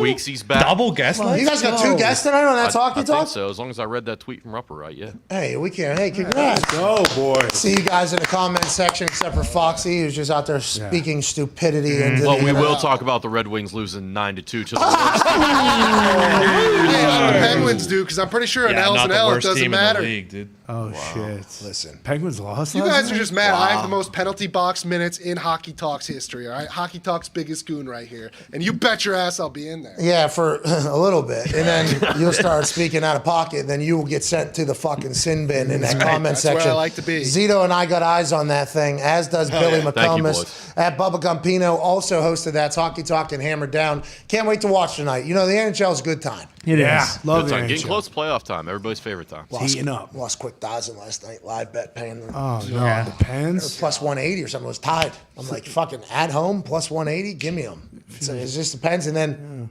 13 seconds later, Panthers score. 13 seconds they That score. Panthers team is a problem. Yeah, they seem to be very good at hockey. Nobody knows in Florida, South Florida, that they're a team. No. But that team is very good at the hockey. We need to get them to the Pens. We need to get some of their players up to the Penguins, I think. Yeah, they took Hornquist from us. Oh. Son of a You turn. got horny? God damn. Shut up. You guys fucking stink. No, we didn't lose last night, so I'm not worried You about it. didn't play We're last getting hot night, at the dude. right time. You guys got hot too early. Now you guys are dead. You're in a wild card. Way to go. Good luck. We're in the Oh, fucking well. actual conversation. And you guys are dead in the water. Oh, we are falling fast. I will agree. I did something similar last night. You know, it was like plus 1,300 maybe. I said, you know, fuck it. I'll put $100 on Jackie Ace to score the first goal. I'll tell you what, within 15 seconds, they had already scored a goal against the Golden Knights. Bet's dead, Knight's dead, stopped watching. And Jack Aces hasn't scored in like 4 No, weeks. he has. He actually had a game winner the other night. But, Stoner's got so much goddamn cement in his skates, he can't fix his back. He's hurt all the time. So I don't love that I basically have to just They stink. push Stoner away. And, it's not good right now. Yeah. This is not the time to be losing steam. Listen, Rupp put out a tweet. Said basically hockey's very tough for our entire office right now. Yeah. Red Wings lose 9-2 to the worst team in hockey last night. Mm-hmm. Bruins are dead. No. Golden Knights are Slowly dead. dying. Blackhawks are dead. Yeah. We won last night. Yeah, but you guys You're are dead. way I out mean, of that it. was like broken clock type thing twice a day. Blind squirrel finding a nut type situation. Penguins lose Texas at hockey. home. Texas hockey dead too. No, we're Dead. hot. Little crazy. hiccup last night. That's all it was. We're still hot. Listen, the NHL needs to start cooking these games. I know. I can't have it. Listen, We got to get some wins here, okay? how are we supposed to promote the game? I want to talk about it. I would love to be a fan of the league. Yeah. Jesus. Can't have them losing to a team that I didn't even know was still in the NHL, the Florida Panthers. At home, the Pens are losing. In front of Yinzers. Can't have it. Since last year.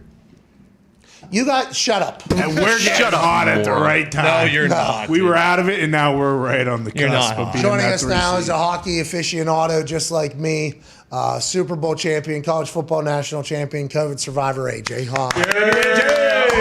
AJ, how are the Avalanche doing? They stink. I'll let you know. No, they're actually great. Unfortunately, we lost one last night, but we're still doing well. Morale is still hot. So everybody's team. We got skunked. All of our teams are terrible. Is that what I'm hearing, Nick? Is It wasn't meant to be last night. Sometimes that's just how it is.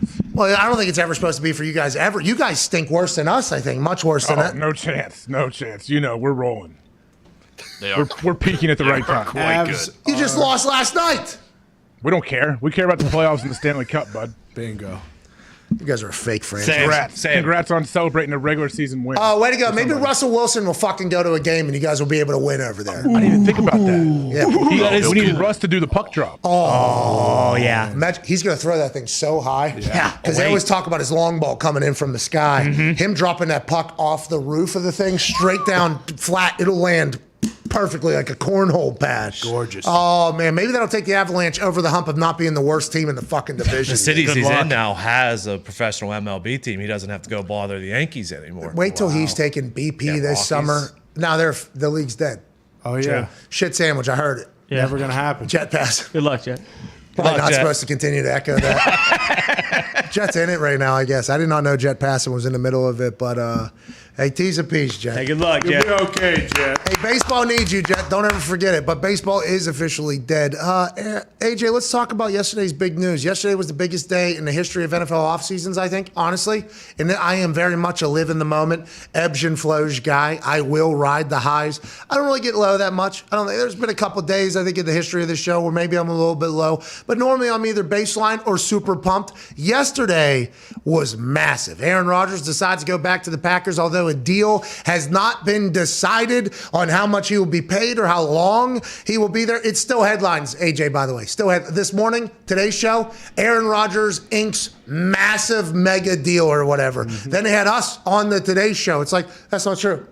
That's literally not true. NFL Network this morning, they put up Aaron's tweet saying, hey guys, just want to let you know, I am going back to the Packers, but the contract that is floating out there, not accurate. They slide that tweet off, headline at the bottom, 4 years, $200 million. So it's just like continuing to go, I guess, because sources are sources and they're doing their thing. Rap sheet, we understand he has his sources. Aaron Rodgers goes back. I'm excited to see that contract get figured out publicly. We'll all learn. We will all learn that whole thing. Then Russell Wilson goes to Denver. Then there's 8 franchise tag players. I mean, what's next for this beautiful offseason, AJ Hawk?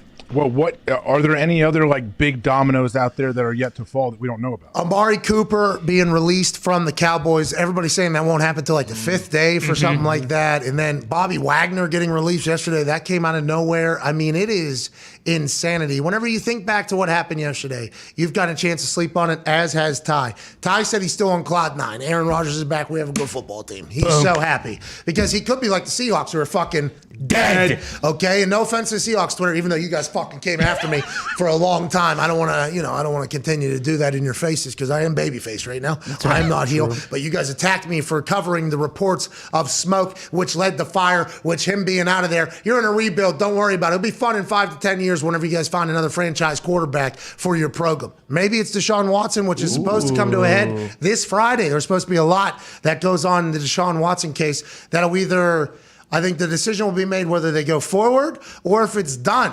So if it's done, I believe this weekend there'll probably be some movement on Deshaun Watson. If it goes forward, I think we could just go ahead and remove him from conversation. So Friday's a massive day in that whole front.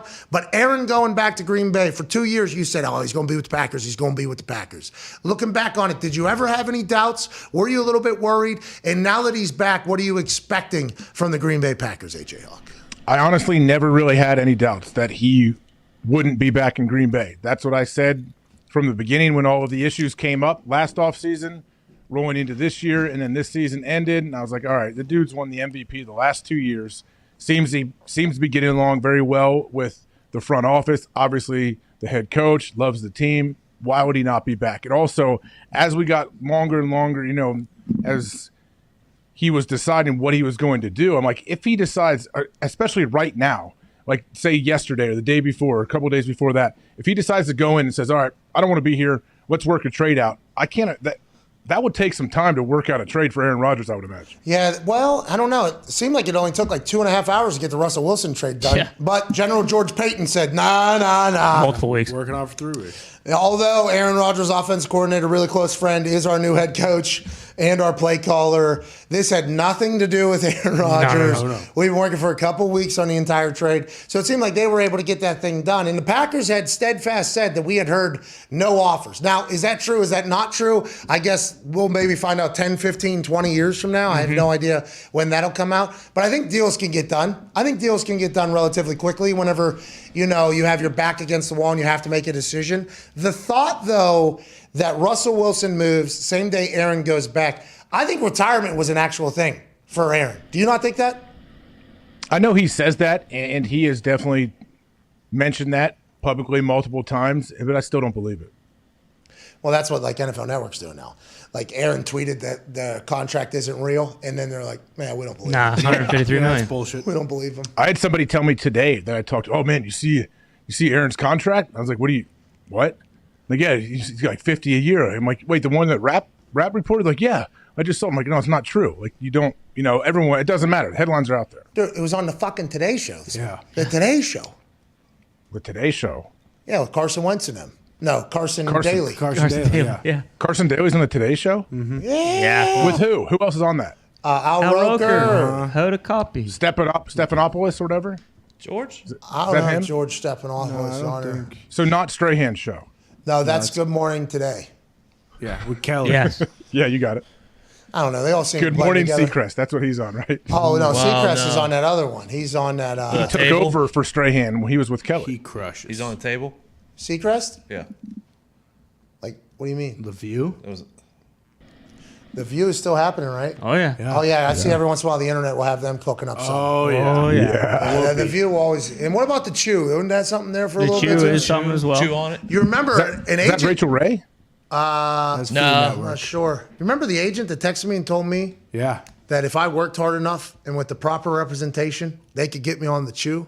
Kid. Really? Kid? Yeah. You just tell me where to sign. Well, I did not send that message back. Don't kid All me. right. All right, that's what I said. Don't kid me. Kid. That's the best. Don't fucking kid me. And then like 3 weeks later, signed like a $120 million deal with one of our sponsors. I wonder what that guy's thinking right now. Fucking kid. Oh, I'm sure he jumped off a bridge or something. Oh, like the Victoria's Secret guy. Yeah, bingo. Oh, yeah. Rest in peace to him, by the way. He had a good concept. What happened? Did. Well, he sold it for like $30 million or something like that, and then like 2 years later, it's worth like $1 billion or $2 billion. Oh, that's from the Facebook movie. He sold it for like $2 million, and then Les Wexner took it and made it gigantic. Bingo. And then he jumped off. Full send. Yeah. Wexy? Well, I didn't know your uncle was part of that. He's not my uncle. I have no relation. Never met the person. But Oh, yes. yeah. You live in the same neighborhood. You guys are blood You brothers. guys are Same neighborhood. You guys did the whole. Neighborhood. You guys did the whole now we're family. Yeah.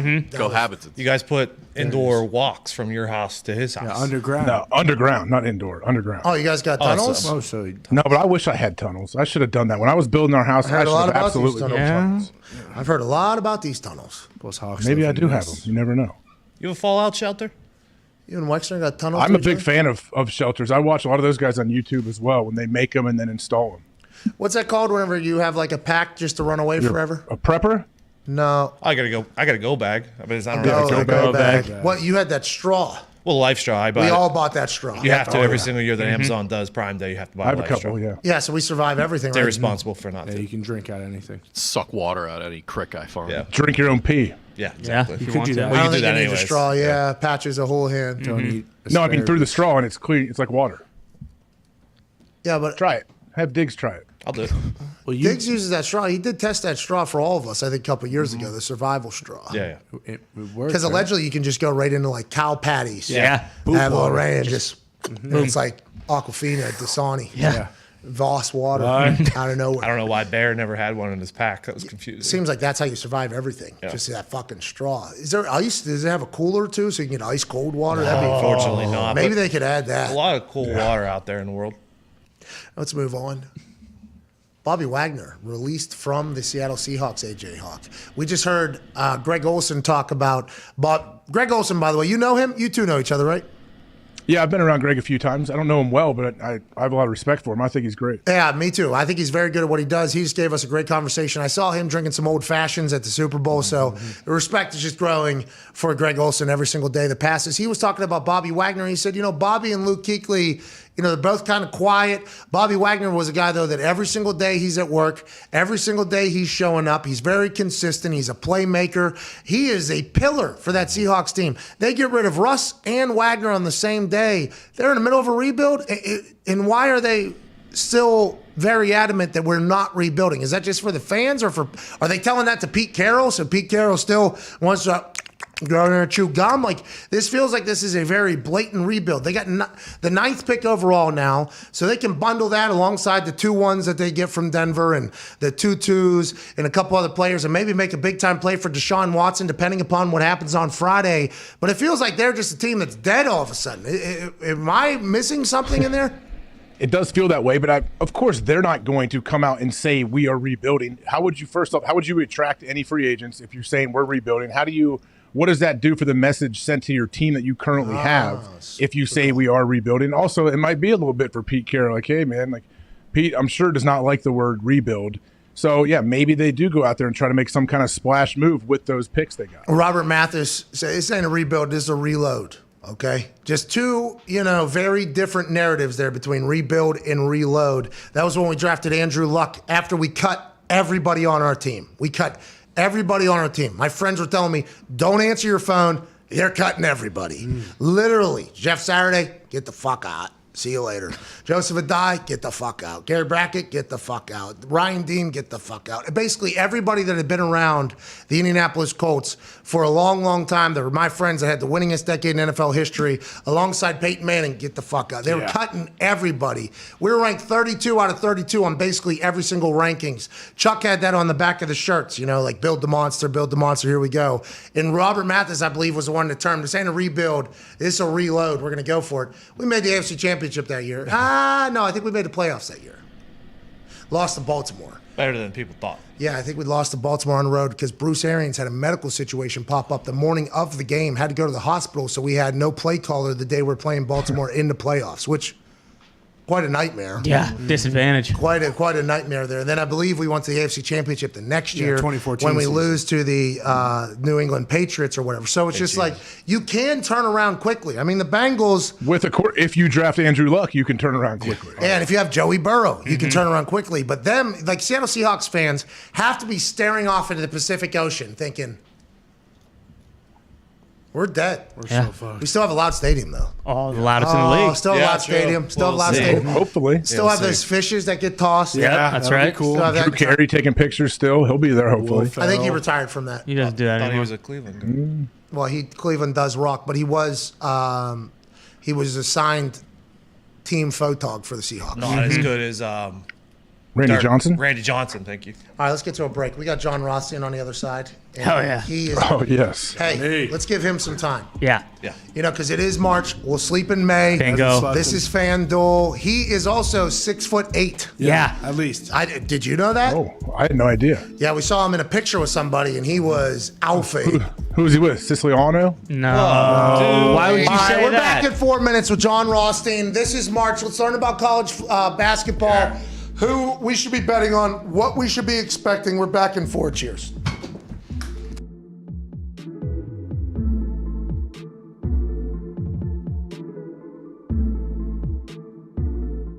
Hello, my name is Evan Fox, and I am a Lions fan.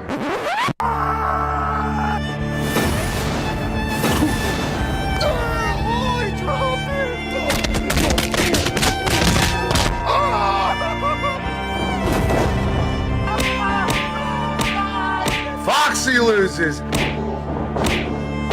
Biggest joke of a franchise ever, dude. Your team blows. Lions fucking stink. Oh, shut up, Fox. Lions fucking stink. The Lions fucking stink, Foxy. Get out of town. Get out of here with that Lions bullshit, Foxy. Lions fucking stink, bro. Foxy, dude. Download FanDuel Sportsbook. The Lions are 11-6 against the spread.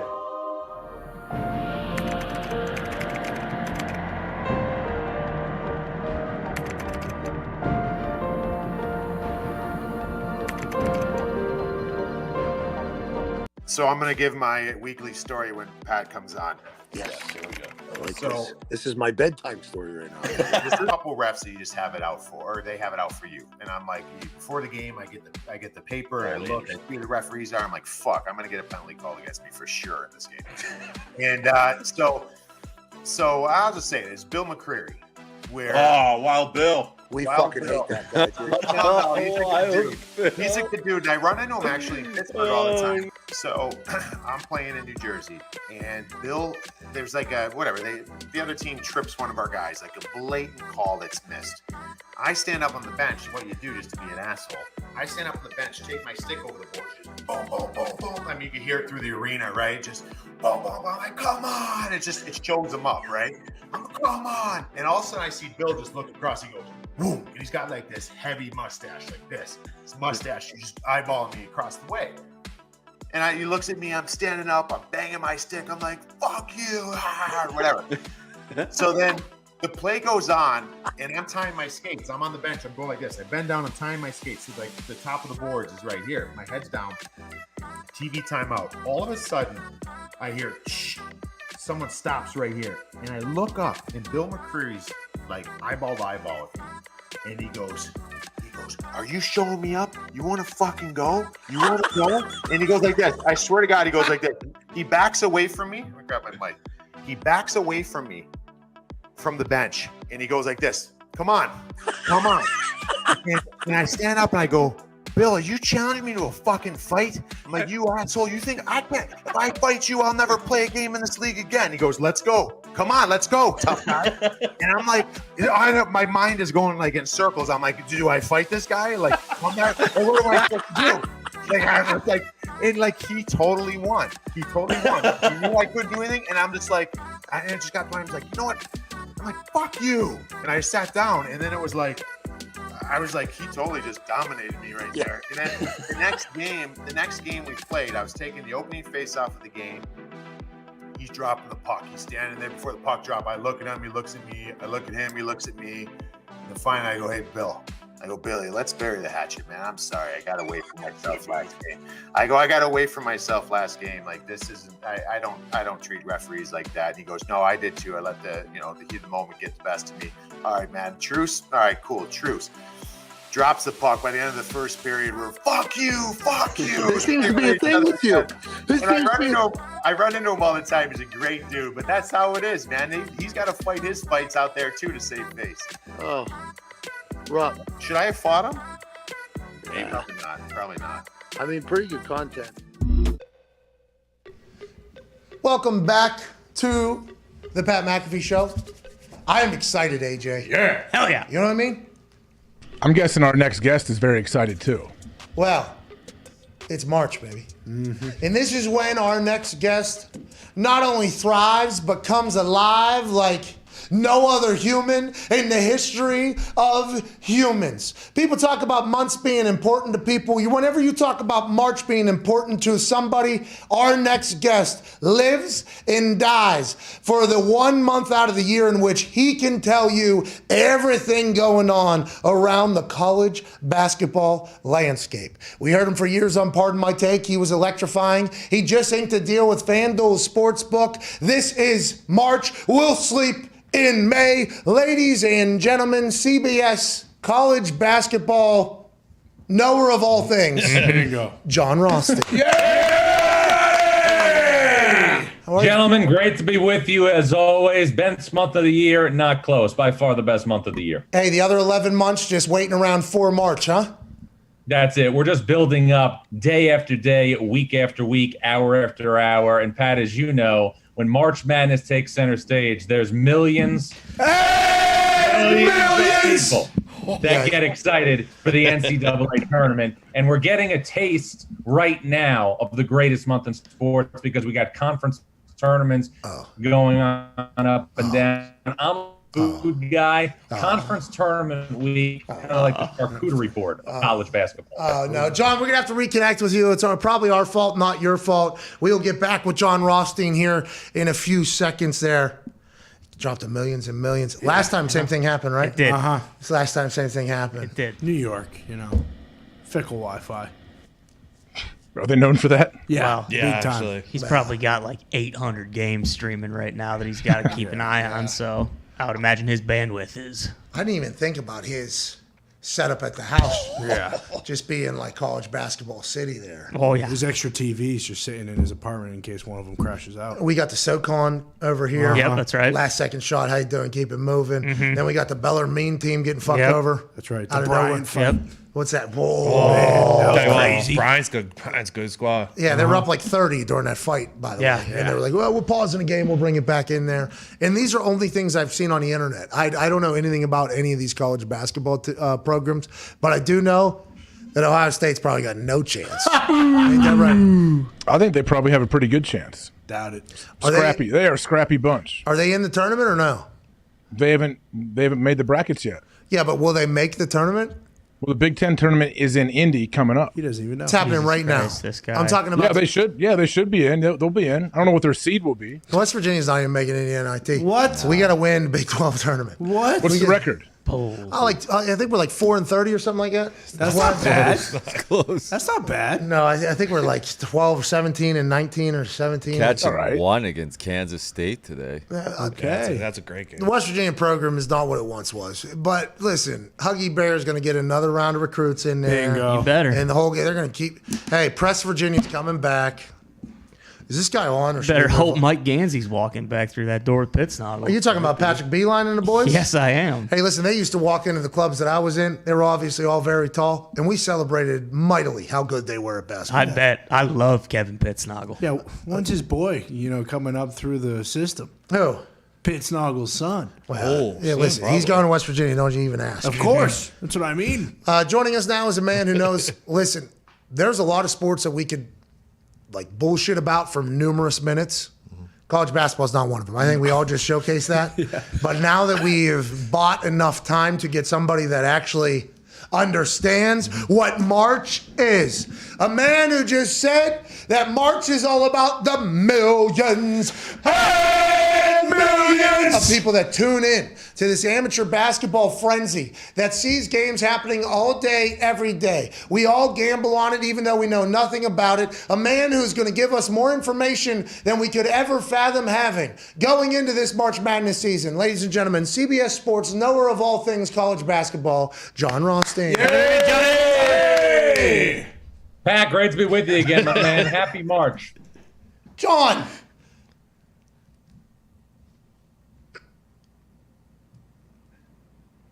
I'm here. I know we're going to maybe act like you were frozen again. You sound fantastic. You look amazing. You had a great promo to start that last time. Tech is what it is, but let's dive into it. How come that Bellarmine school's getting fucked over? What's the deal? I thought the NCAA was for kids. They win the conference, but now there's a 4-year transition period where they're not allowed in to dance. I thought that's what March was all about, making dreams come true, mid-majors, accomplishing things that nobody thought about. Yeah. What is the deal? This is quite a damper on the entire March Madness thing, isn't it, John?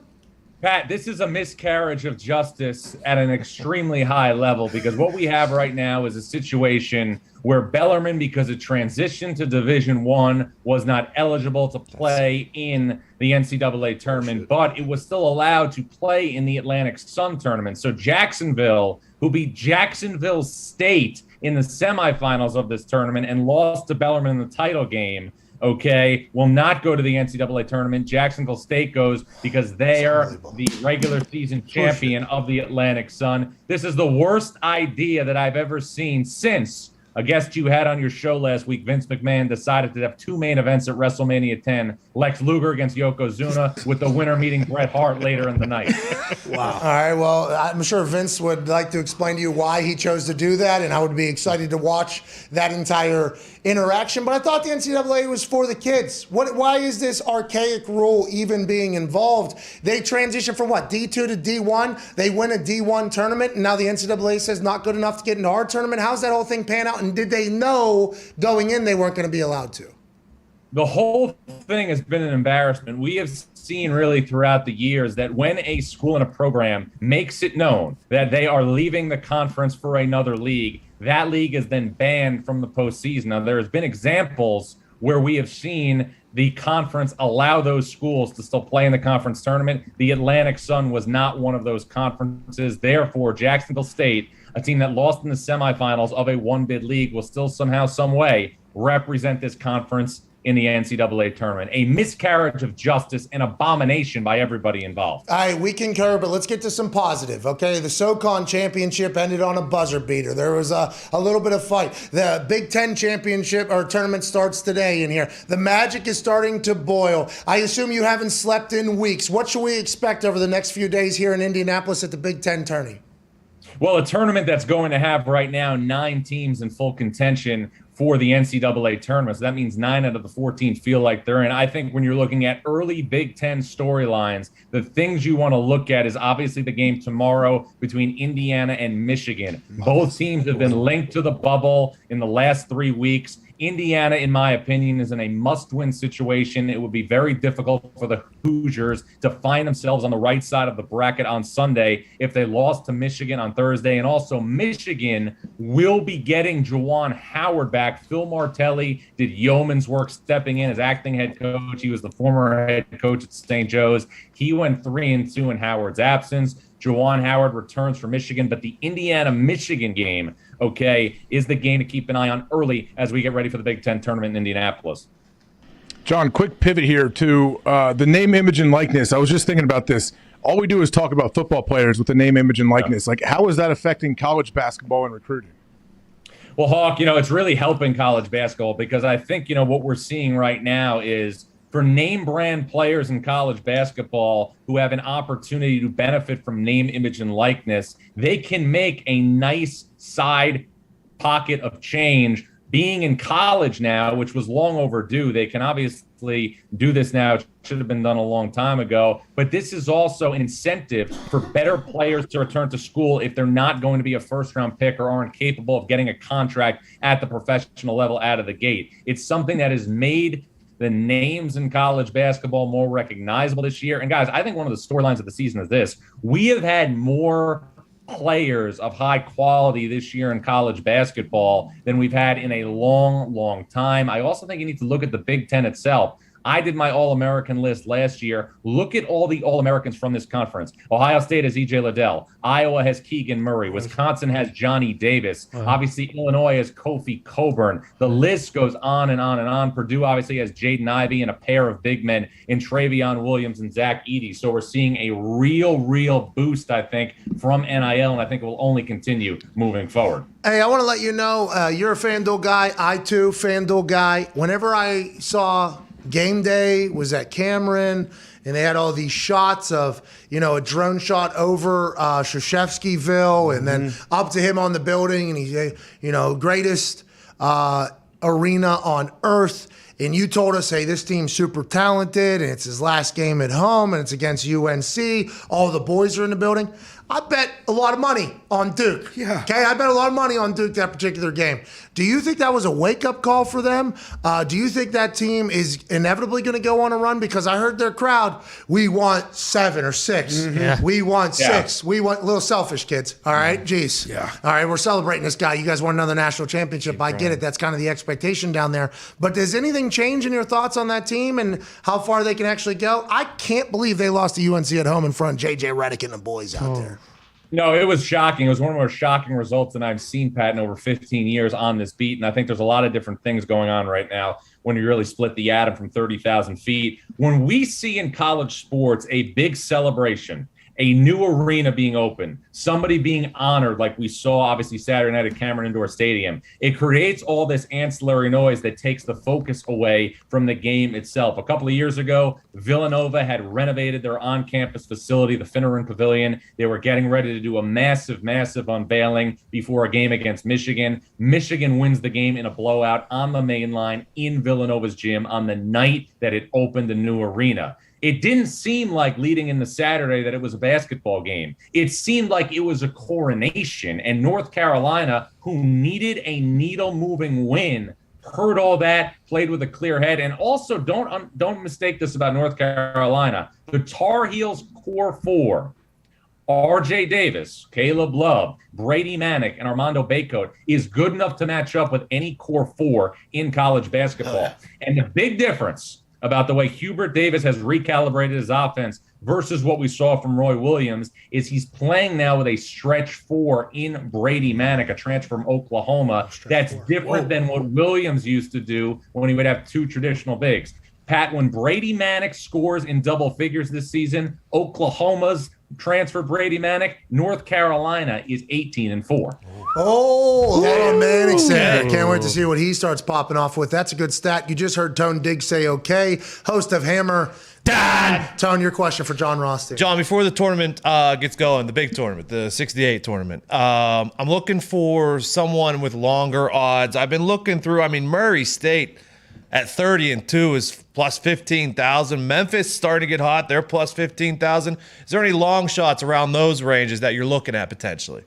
Well, in terms of how far do you want them to go? Are we picking upsets? Or are we Final four. Final four. It all depends, Tone, to be honest with you, in terms of where the bracket's at. Like, I need to see the matchups. Gotcha. I need to see the path to a Final Four in New Orleans. But I'll give you right now, really conference by conference, some teams, that I think can make a run towards a Final Four with the right draw that are off the radar. In the Big East, I'm going to start with Connecticut, the deepest front court in college basketball, led by sophomore center Adama Sonongo, the best big man that's been in UConn's program since Andre Drummond. Nobody aside from Duke in the ACC. In a lot of ways, Duke is like Tom Hanks in Castaway. They're on an island by themselves. In the SEC, we know about Kentucky. We know about Auburn. Take a deep look at Arkansas and Tennessee on Selection Sunday, where they fall on their selective brackets. Arkansas has been sensational the last 2 months under Eric Musselman. Tennessee has been significantly better at home, but an underrated team under Rick Barnes with terrific guard play, led by steady veteran Santiago Vescovi. In the Big 12, we obviously know about Kansas. We know about Baylor.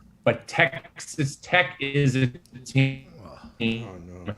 And defensively, that's as solid and as succinct as any team in college basketball. And they also have players, most specifically Kevin McCullough, Marcus Santos-Silva, and Terrence Shannon, that have been through the gamut known as the NCAA tournament. In the Big Ten, I would look very closely to where you guys are right now at Illinois, a team that won a share of the Big Ten regular season title. I talked to you about this the last time I was on with you guys. Kofi Cockburn is the most physically imposing force that I've covered in college basketball in a long time. But the one thing he does that doesn't get enough credit is the spacing that he provides for the shooters around him. Jacob Grandison, Alfonso Plummer, Trent Frazier, and also DeMonte Williams, all capable of making shots around them. And in the Pac-12, this may not seem like an off-the-radar team, but nobody's talking about them.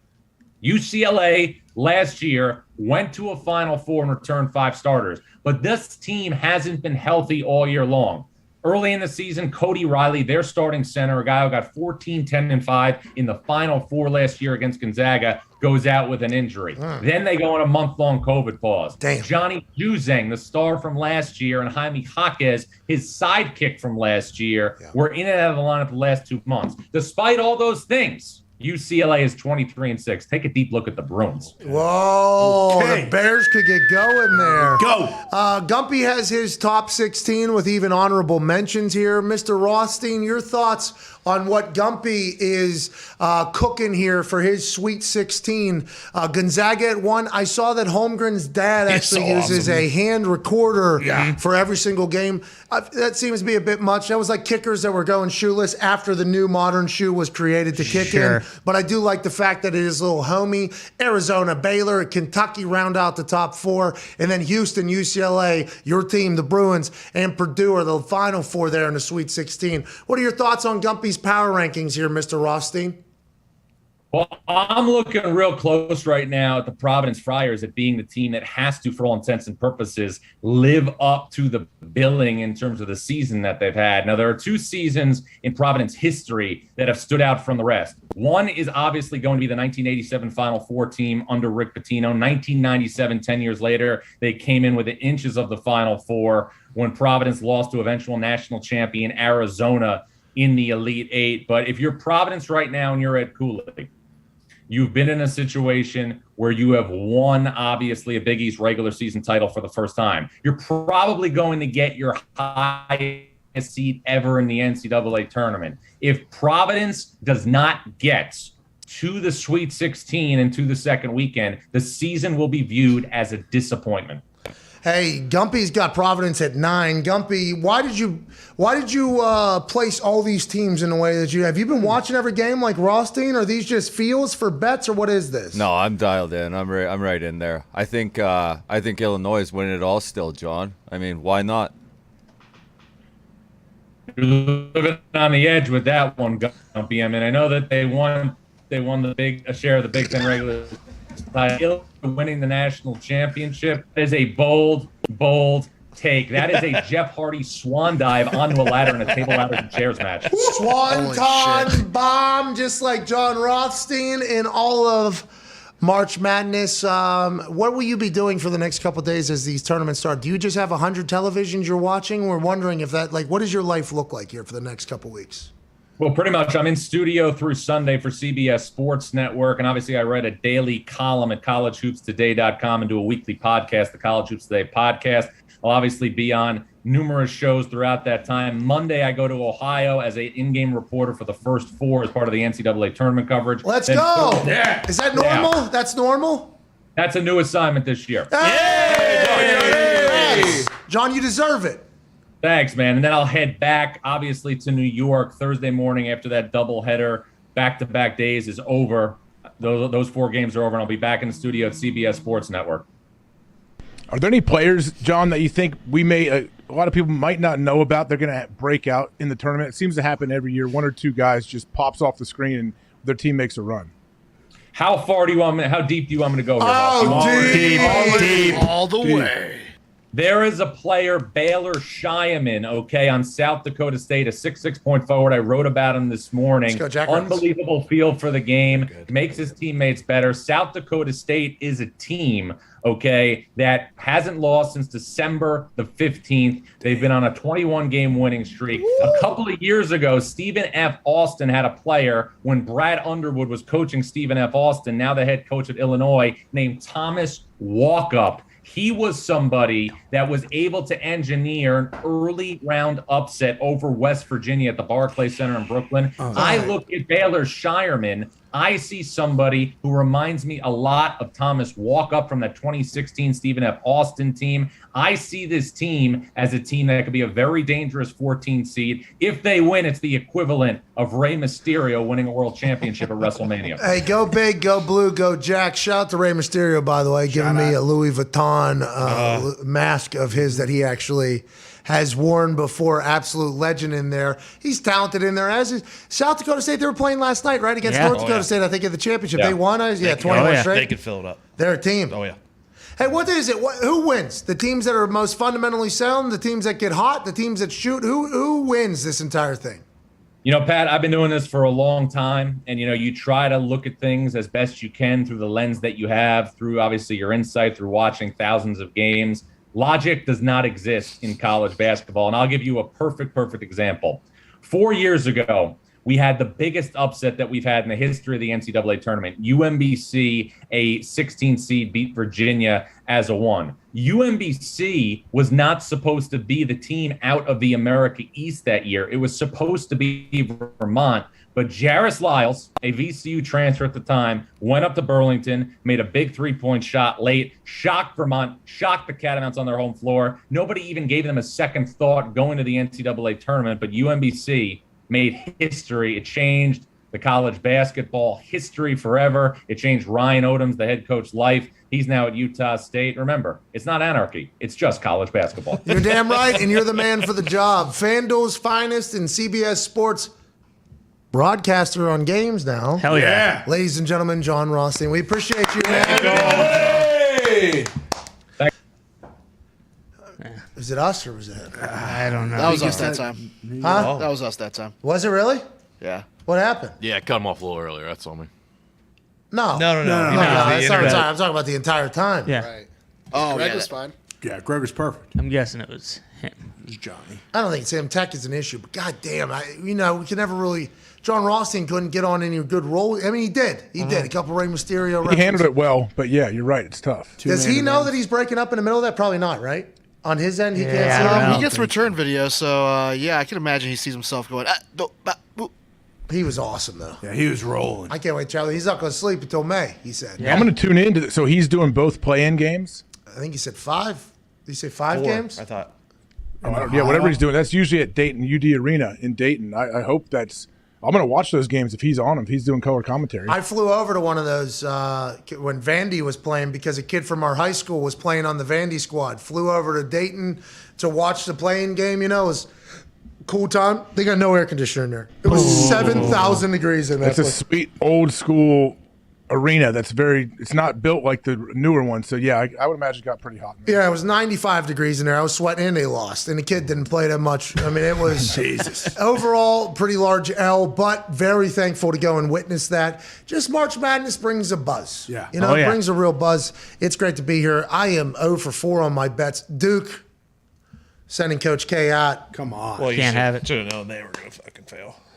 Live bet could have bet UNC like plus 13 at one point. Oh, you should have. I know. Really? I know I should have. Yeah. Let's go Heels. Hindsight, I should have. And it was hard for me not to. I was staring at it and I was like, no, Duke's going to fucking, they're going to do it, right? And I'm like, I can't believe it's already at 13. That was high. I'm like, what are they thinking? Then I remember Rothstein saying, hey, this Duke team, super talented. Plus you think about all the OGs that are in the building and what's on the line. I just assume they maybe, go ahead and mop the floor with that UNC squad. We have so much real estate in their brain. Yeah. Who's we? UNC. Oh, yeah, because you took an online course. Yeah, alum.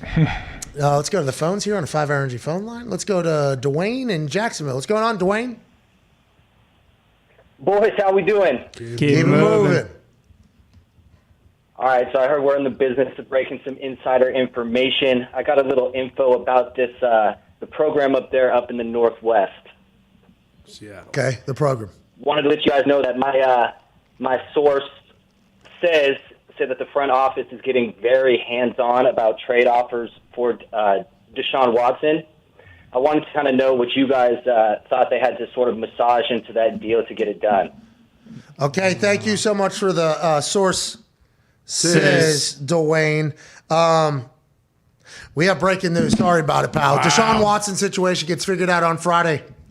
The Colts are trading quarterback Carson Wentz to Washington for a package of picks that is thought to include 2 third-round picks. Sources tell ESPN and Adam Schefter. Wow. So yesterday, Aaron Rodgers goes back to the pack. Russell Wilson gets traded from Seattle to Denver in a blockbuster trade that none of us could have expected. Bobby Wagner gets released from the Seahawks, and now, on this March 9th, 2022, Carson Wentz is officially out of the Indianapolis Colts organization and over to the Washington Commanders. Carson Wentz is a commander. Bum, ba-dum, bum, bum, bum, bum, bum. What does that mean for the quarterback position here in Indianapolis? Obviously, there's Jimmy G still out there. Mitchell Trubisky's out there. Right. He's been linked to the New York Giants because Daboll, who was formerly with the Bills, saw Mitchell Trubisky as a backup there. Some people are saying that the Giants aren't going to be able to afford Mitchell Trubisky. Jameis Winston is out there. Whatever the case, the Colts are moving on from the Carson Wentz experience, and we would like to let everybody know Carson's highs and his great moments are very, very, very great. But watching him play a game is heart-wrenching. No play left behind. He'll do everything in his power to extend a play, even almost dying on the football field. The Washington Commanders, who have been very, I don't want to say desperate, but it seems like desperate for a quarterback, calling everybody. They get Carson Wentz, brand new team name, brand new era. Carson Wentz gets a chance to kind of start over yet again. Now what does this mean for the Colts?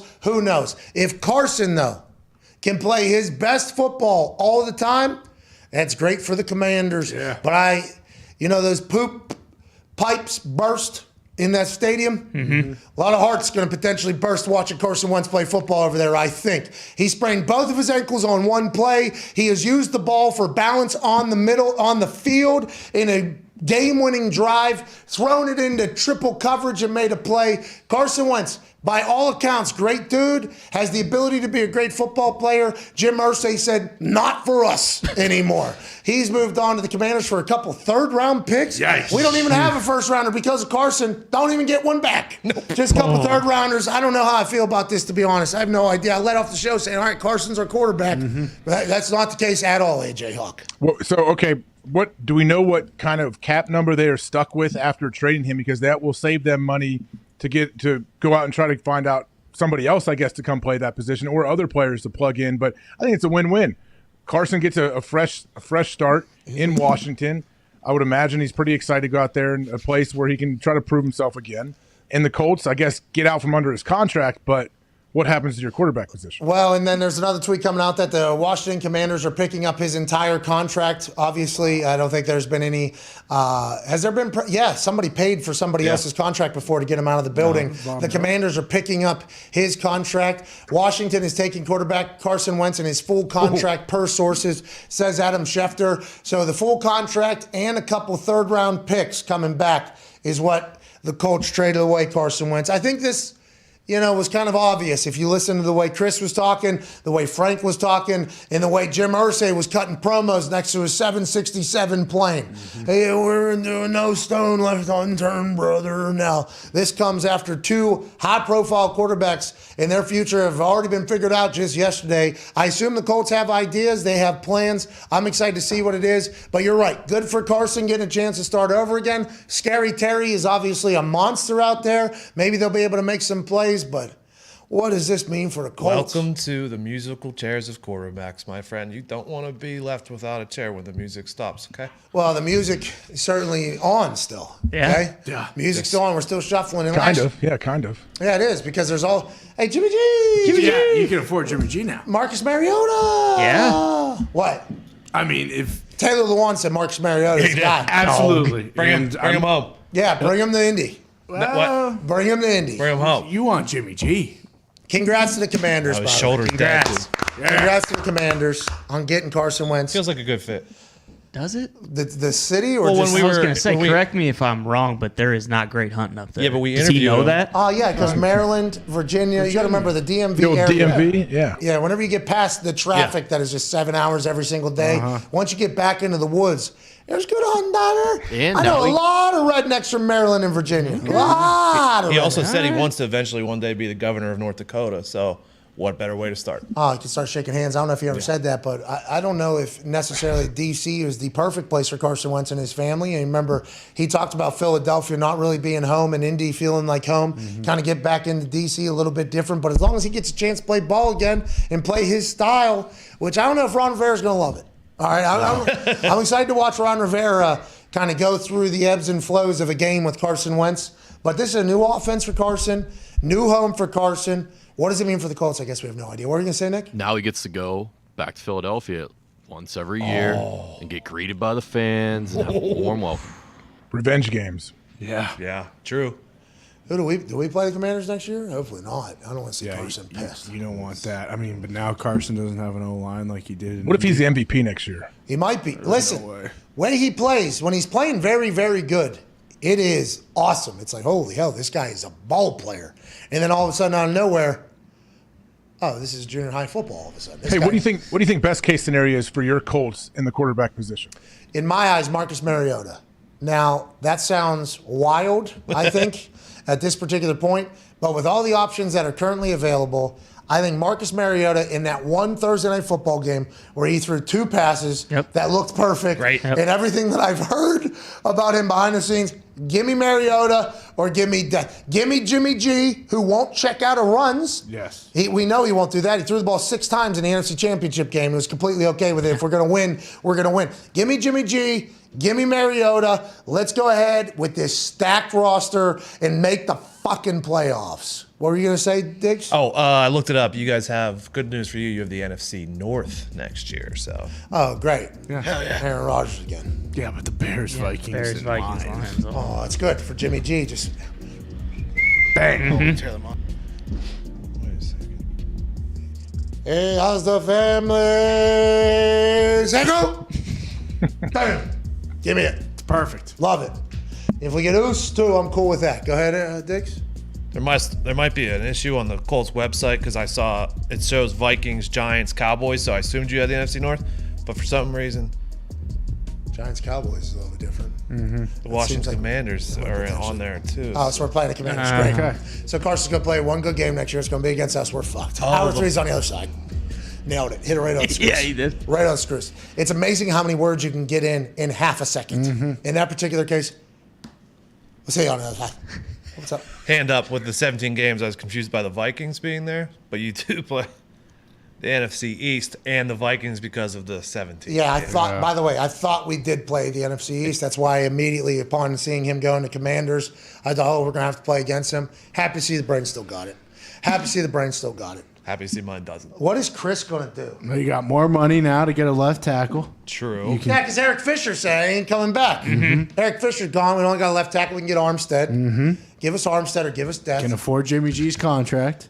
Give us Jimmy G. And then we're running. Boom, there you go. Boom. And your heart's safe. Watch. Hey, Commanders fans. Listen, I know you guys have been through a lot.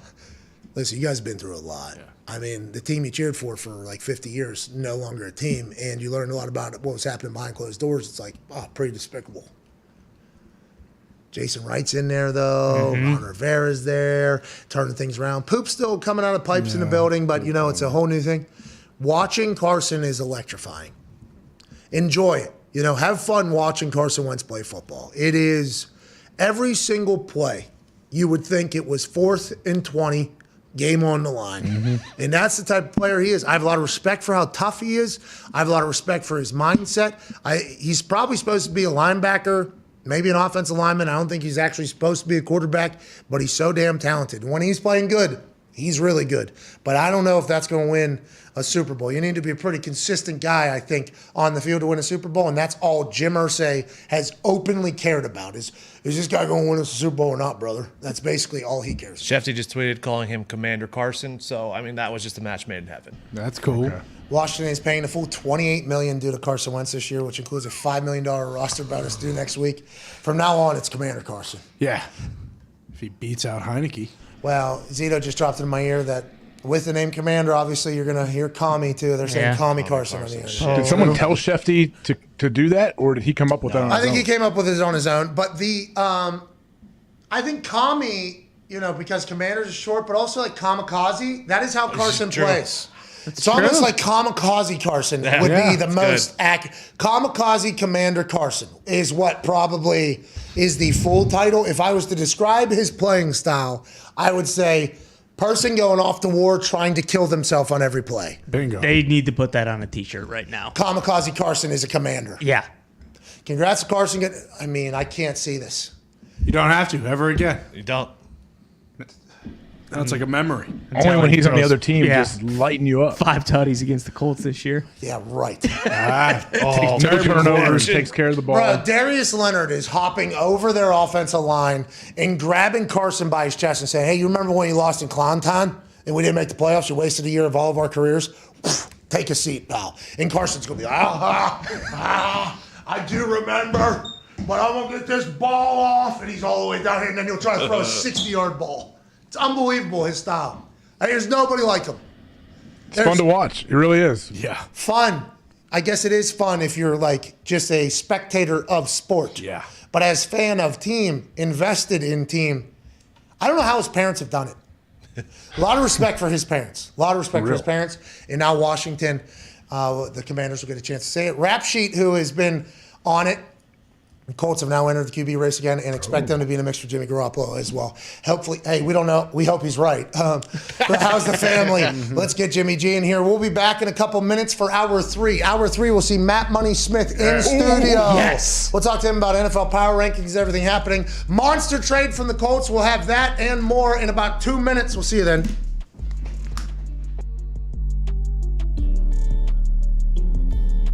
You ever think about dabbling more on the internet? I know you don't really do it much, but never. you are beloved on there, Chuck. Hey, Pat, never going on the internet. Chuck! Never go. No, because 2 things. Number 1, once you're successful, I always say, being successful is like being the homecoming queen. All the ugly bitches hate you. I mean, that's the truth of the matter. When you're successful, you're going to have built-in enemies. And then the more successful you become, the more enemies come at you. So I don't want to give them access to me because I'm not that guy. If you say something mean to me, I got to say something mean back to you. When I was younger, I used to fight all the time. I'm too old to fight now, but I can still verbalize some insult. Yes. And like, let's say if I'm out drinking, because people know I like to drink. If I'm drinking my vodka or some tequila and you insult me, there's a 100% chance I'm gonna say some shit back at you. And the problem with being famous, Pat, and I don't like calling myself famous, but it is what it is. Yeah, 21. People can say anything they want to me, and nobody gives a shit. But the first time I go crazy on their ass, I'm gonna get crushed. Yeah, you're not classy. You're not professional, obviously. Yeah, be a so gentleman. I choose not to let people have access to me in that situation.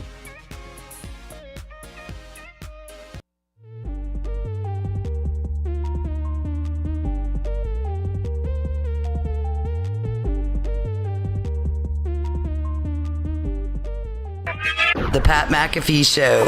There'll be no rules for our guests, for us, for the things we can talk about. Speaking his mind. I've never had a problem expressing my opinions or my thoughts or anything like that. While being relatable. I haven't had that manufactured fake-ass celebrity that a lot of people have whenever they go on those big networks. I've had a chance to really build my crew, build my following, build my audience. And ridiculous. What am I supposed to do? So I'm supposed to look at something that I can definitely afford and say, nah. Is that what I'm supposed to do? The Pat McAfee Show starts in 3, 2, 1. Welcome back. It's Wednesday, March 9, 2022. Hour 3 begins now. Yeah. Just ran to the bathroom and saw a legend outside who will join us in about 10 minutes. Matt Money Smith of the NFL Power Rankings fame. He will be calling some of the Big Ten basketball tournament games here in Indianapolis. What a utility player. Yeah, big time. What do you think? 5-tool. He's a part of the authority on ranking NFL teams, and now he's calling college hoops this week. Can't wait to chat with him. He looks super cool. He does. He is dressed super duper cool out there, AJ. Wait till you get your eyes on him. The Toxic Table's here at Ty Schmidt, at Boston Connor. Tone Diggs is wearing his cowboy cap, obviously nicely over there. AJ Hawk to my left, your right. Dressed like Steve Jobs. Okay, so Commander Carson's a thing. Okay, old Kamikaze Commander Carson is now officially a thing. Yes. Couple third-round picks and the Washington football team, Commanders, pick up his entire contract, which is big. Okay, That's the biggest thing for the Colts, I feel like, is getting out from that contract. Now we were not salary cap strapped, but now we have even more money. Hopefully we're able to make some moves with Fisher not coming back, the left tackle who came back from an Achilles a little bit late. Did he play good? Yeah, he's not coming back to the Colts. Maybe we get Armstead, so maybe we're able to go ahead and solidify that. Carson Wentz is going to Washington. Who's going to be the quarterback for the Colts?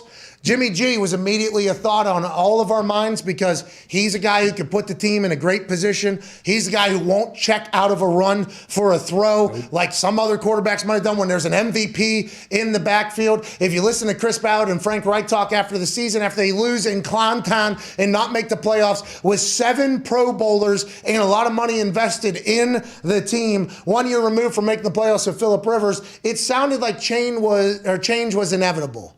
So, Jimmy G, Marcus Mariota. Now there's people on the internet saying, look for the Colts to be interested in Jordan Love. Wow. Okay. I like it. Yes. You need to relax. He's the only leg up. He was slanging the ball in college. Sure. His first round pick, Evan Massey, at Massey_Evan, who I don't know. I don't know who this is. I have no clue who this is. Got a blue check mark. Looks like a guy we would enjoy as a human, though. Yeah. No. Jordan Love is a name to watch closely for the Colts at quarterback. Chris Ballard tried to get him in the draft, and now they have assets to easily make a deal with the Packers for him. Okay. All right. That'd be sweet. Would it? Yeah. Are you kidding me? Just a couple days ago, I thought we were getting fucking Aaron Rodgers. And then I found out Russell Wilson was on the move. Next best thing, you get his understudy. Maybe you guys give up a first-round pick next year. Both those thirds you just got from Washington. The and apprentice? What do you say? I thought you loved Love. I do love Love, not Mr. Love. What happened? Everything was. Nah, we ain't getting Jordan Love. What happened? You know what happened? Evan Massey's full of shit. Hey, Evan, get out of here. You think Jim Irsay on his 767 with his dog Drake is like, yeah, give me the guy that can't hit the net in the quarterback drills? No way.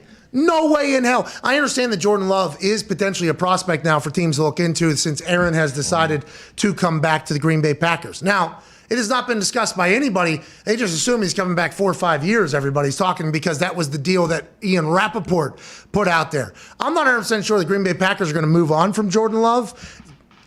I might be wrong, but the Colts quarterback position is certainly one I'm going to have to keep an eye on. Give me Jimmy G, dude. If someone gives him a good offer, I'm sure they would be willing to move on from Jordan Love. Well, Chris Ballard. What is a good offer? Like, what would you have to give to get Jordan Love on your team? Well, probably 7th rounder, maybe your first undrafted free agent that you liked. Yeah, second That's round. what I don't know. They basically said after that Chiefs game too that like, hey, the market for him now is. I mean, it's unfortunate, but he's only played 1 game, and also like you said, he's cheap right now. He's still the Packers' backup quarterback. Like, I have a tough time imagining them just being like, okay, yeah, fuck it, we'll give you him for a 7th round pick. Hey, Evan Massey, I don't know what you know, but you need to relax. Okay, Evan, can we click on this dude and see who he is? Who is Evan Massey? He just said it's a name to watch. He didn't say like it was a guarantee. Featured on shit. ESPN, Yahoo, Fox Sports, SI, BR, Insider for Hoop, Analysis Net, NFL Analysis Net. Contact emasseysports@gmail.com. Got a good beard. He also quote tweeted and said Jimmy G and Trubisky, so he's just throwing everybody out there. Oh, okay. All right. So Evan Massey. All right. Phil Evan. Rivers, kick the tires on Phil, see if Phil might want to come back. Andrew Luck. What was it, like week 15? I was like, yeah, give us Phil. Yeah. Get his ass out of the coaching ranks. Andrew Luck. Andrew Luck is going to be a topic of conversation. Will he meet with Jimmy from the Colts? We shall. Man, he should. Andrew should. He should come back, man. They've been reeling ever since he retired. Just come on back, Andrew. Well, yeah, I'm sure that Andrew gives one single fuck about any of this. That guy's That's living. why I love the guy. What a special human. He's just completely disappeared. He was there at the national championship because he was going into College Football Hall of Fame. He had that incredible mustache. He looked incredibly thin. How you doing? He's happy. All right, it's great to be back. This is really cool, man. All right, see you guys. I'm going to go back into the mountains. Not going to see me for another couple years. It's unbelievable. He has the ability to just say, nah, I don't want any of that. And anytime a quarterback position is open in Indianapolis, obviously everybody thinks about Luck because he walked away from the game young. He walked away 9 days before the season, so there's no way he had that planned out. People think it was a spur-of-the-moment decision almost, but Andrew Luck's like one of the smartest dudes to ever play in the NFL. I don't think he would ever jeopardize or risk anything coming back. There's been zero signs that he's coming back to football, but that will be a conversation piece everywhere at one point today. A guy's brain who you appreciate and who is a Washington Football Commanders fan, Mr. PFT himself, PFT commenter, tweeted, "This is the worst day of my life." So PFT, Oh, no. PFT. Why? Listen, there's been worse days, PFT, I assume, but just wait. I'm excited to see what PFT's brain does with watching Carson Wentz. Okay, I have much worse brain than him. 2 sprains or something that just kind of happened and went with it. PFT's brain watching Carson Wentz on a week-to-week basis will be electrifying. That's a big time. That's big time news for everybody almost. We get to enjoy that whole thing, but what are we doing? Would you take Jameis? Like the assumption is I'm out on the goofs. Okay. Really? What do you mean? What are you saying? What do you mean? He was unbelievable before he got hurt. Listen, You don't like guys that can dance and show their personality? I love it. What are you talking about? That's literally what I did. But if he was a punter, so that'd why be cool. Are you out on the goofs? Just because like we're trying to win a fucking Super Bowl. You think Jameis won the Super Bowl? I mean, with that But team, they moved on from Carson. You weren't. You said Carson gave you a heart attack watching him play. You should be happy, I would imagine. Well, I am, but this comes after, like 2 very, very, very, very, very good quarterbacks have made their decisions and their season has already been done. So now we're just kind of waiting in the weeds to figure out who's left almost. So you're just kind of, and listen, I trust Chris Ballard's brain. Now, when he signed Carson, I was pretty loud. Hey, this guy's broken, all right? And maybe he wasn't broken because he did come back with confidence and he was beloved by his team, I think, and everything like that. But I don't think Jameis will ever win a Super Bowl. You think Jameis will win a Super Bowl? I mean, I don't know. I don't know what the odds would be for him to win a Super Bowl, but Jameis definitely surprised me in a good way when he came back and he got to play for the Saints for the short period of time he did. Like, I was impressed with what he did and how the team kind of rallied around him. I like Jameis, okay, as the person. I enjoy his videos on the internet, okay? I love all of his work and everything like that. But I think the mindset of the Colts is this dude going to win us a Super Bowl? I think the decision was Carson Wentz. His style of play is not going to win you a Super Bowl. Now, Carson might change that, by the way, and he might become the greatest commander of all time. He might be the greatest commander of all time. And I think that's been a conversation for the last few years. Like, hey, Carson, can you get rid of the, hey, high school football, there isn't billions of dollars on the line plays. You know what I mean? Like, can you get rid of that type of stuff and really lead the program in a franchise? For whatever reason, my natural reaction is that Jameis ain't ever going to win one, just by the way he is. But I might be wrong. Maybe with this team, maybe Jameis does come in and win a Super Bowl here. Maybe. I mean, Nick Foles won a Super Bowl. Did. Would you have predicted that? Not whenever he was out there in the woods smoking on that mushroom and dope with his brother-in-law. Think about it. Retirement. He came. Is that what he was doing? Yeah, not confirmed, but yeah, probably. In my eyes, you go out into the woods with your brother-in-law, make a big-time decision, come out and decide to return to football, you would think there's at least a little peyote out there. A little bit. I don't know. I'm not 100%. Who was his brother-in-law, Evan Moore, did they say? I don't know. Evan was a guy that played in Green Bay, Stanford guy, super tall dude. I believe his brother-in-law is Nick Foles. So maybe he did go out there. They talked about life. He comes back, he wins a Super Bowl, and then he was third team on the Bears, and maybe Nick Foles. Well, where's Nick Foles at? I mean, Bears still, maybe? Probably good to, yeah. if we're talking about those guys. Hey, Nick Foles will hand the ball off to Jonathan Taylor. I don't think you want. Yeah, you should. What about Fitzmagic? Neil O'Donnell. Listen, Tommy Maddox nor Neil O'Donnell. All right, I don't want any of those. We have a tweet from the Colts, I guess, here. The Colts have put out a tweet. Who? Ari Miroff about the Colts. The Colts being able to trade Carson Wentz and have Washington take on the entire contract is massive, says Ari Miroff. His entire $28.2 million cap number comes off the books, and there's no dead money left over. Colts are now set to have the most cap space, over $70 million in the NFL, entering free agency. Let's go to work. Yeah. Let's go to work. Let's get a quarterback that can make the throws and hand the fucking ball off. Yes. Maybe it's Malik Willis. Hey, how about it? We don't have Might be. Here's hoping the Colts maybe use the money this year. Matt Corral. They extended all their guys already. They paid everybody within the barn. Saying they've been the most cap space for the last 3 years. Every Colt that has come through the stable that has performed up to snuff has been paid. Yeah.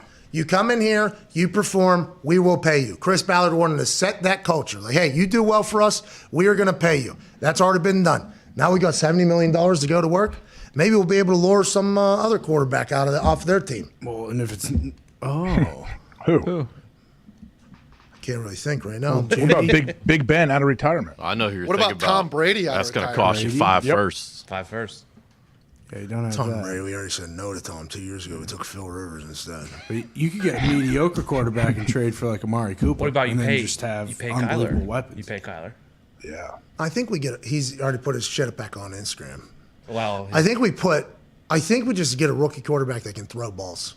Well, Yeah. Just get an Elite 11 type quarterback that can get in there, hand the ball off to Jonathan Taylor, and complete some passes to the massive weapons that we're going to spend the $70 million on. Desmond Ridder. Boom. We wouldn't. He's fun to watch. I don't know how good he's going to be in the pros, but that dude's fun to watch. Like he could create some problems. I'm one of Cincinnati's biggest fans on the record. Love Desmond Ridder. Saw him whenever he was young. Saw him as a vet. He's an athlete. He's a great football player. Just give me somebody who has hand size above 9 inches and has the ability to throw the ball to people and hand it off, just like Goff did with the Rams. Yeah. This team that Chris has built, you just need a quarterback in there that doesn't check out of the MVP getting the ball, is able to complete passes, won't just give the ball to the other team in their own end zone for a pick six against a division rival in a must-win game in the fourth quarter. Like, those are the things. There has to be somebody out there that we can find. Maybe it's Jimmy G. Jimmy G seems like the perfect guy for that type of situation. $70 million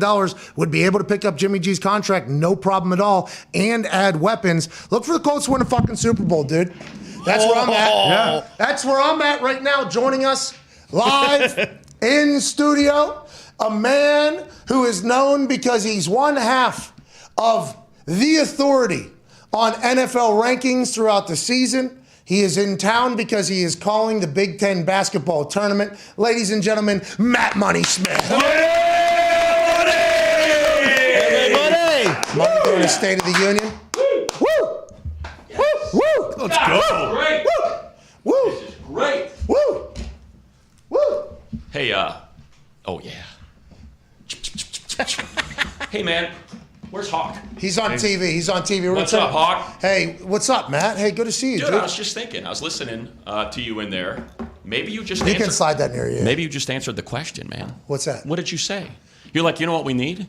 Remember what Jared Goff did with the Rams? Just hand the ball off, a couple passes here, a couple passes there. Why not go get Jared Goff? We ain't fucking picking up another $30 million. Hey, Matt. Nah, we ain't You doing just said it. it. No, you just said he took him to the Super Bowl doing that. On a rookie contract. He was getting paid peanuts. You got $70 million. Yeah, we don't need to spend any of it on Jared Goff, who is building his own legacy up there in Detroit. Okay. Matt Money Smith, can't thank you enough for joining us. Yeah. Love it. This is fantastic. AJ, you look like a bum without the pit fight. I was looking around.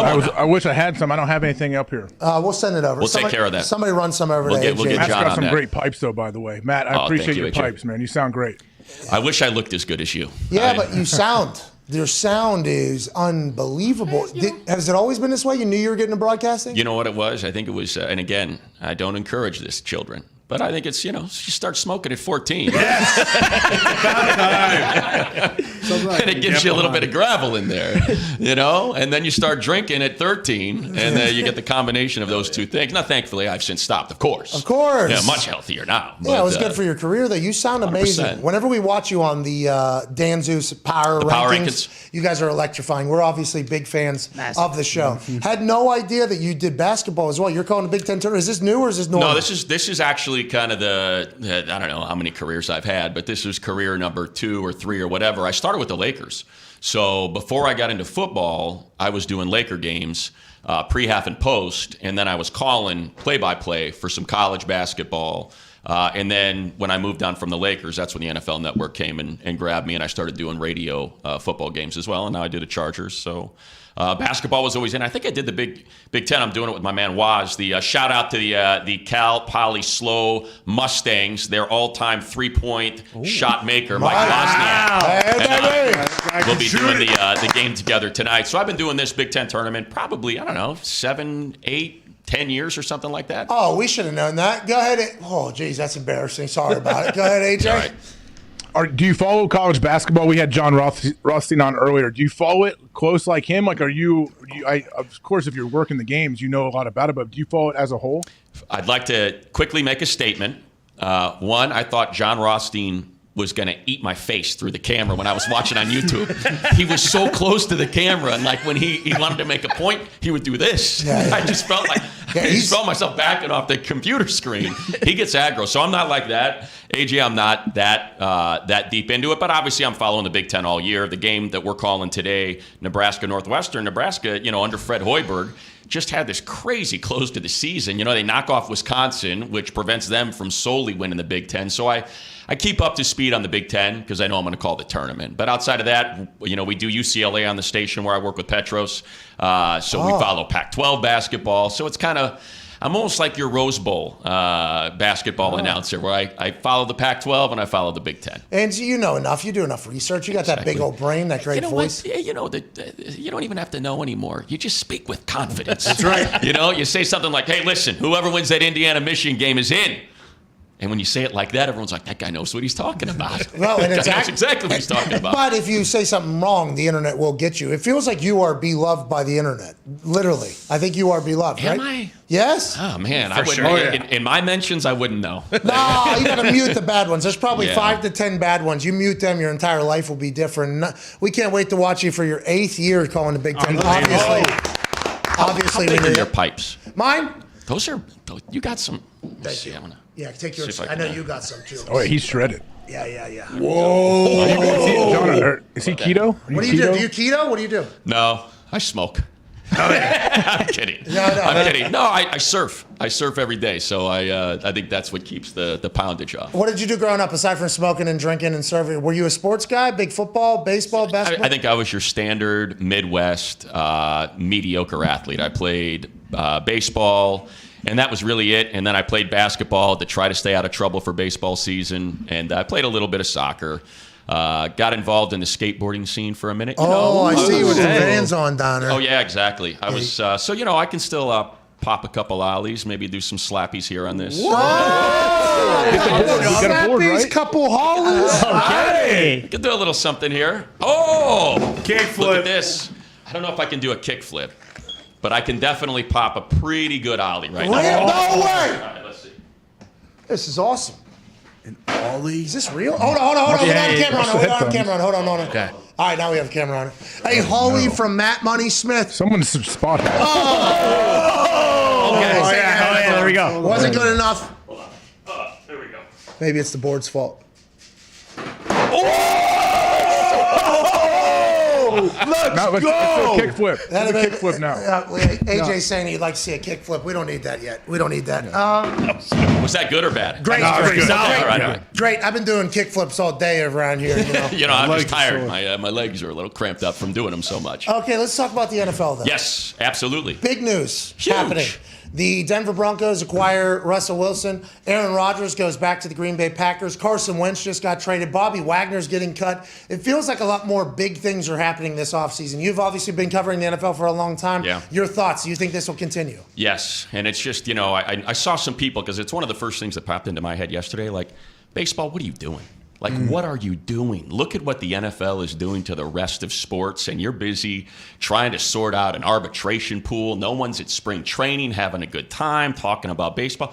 We are so singularly focused right now on the NFL, and it has proved once again that it crushes, it mauls all competitors when we haven't had a game in a month. Russell Wilson to the Broncos in a division with Justin Herbert and Patrick Mahomes. People are like, that's all people are talking about. Can you imagine 6 games with Russell Wilson and Justin Herbert and Patrick Mahomes, or not, whatever it is, 8 games? It's going to be nuts. It's a bloodbath. And Derek Carr, I'm the Charger guy. I gotta throw a little shade at the Raiders. But hey, they made the playoffs last year. I mean, you were just talking about Carson Wentz. To me, that's like Washington sitting there going, how do we change the conversation about our team? What do we? They need a new era. Need a new face on the program. Commanders, get a quarterback in, and you know what they're going to do? Exactly what so many people did with the Colts when they traded for him. You know what? He was playing at that MVP level in 2017. Maybe he just needs a change. To say that's what they're going to say in Washington. You know they are. Hey, listen. It's not what we're going to say here, but it's what they're going to say there. No, I got to watch him. He did have moments during every single game where it was like, oh, this is it. This is the guy. This is the guy. But in the NFL, you've covered it for a long time. You covered the Chargers, and you saw the Chargers not live up to what everybody hyped last 100%. year. Just like the Colts. It is very difficult to win. You have at the quarterback position, I think you have to be a pretty steady elite dude, like at all times.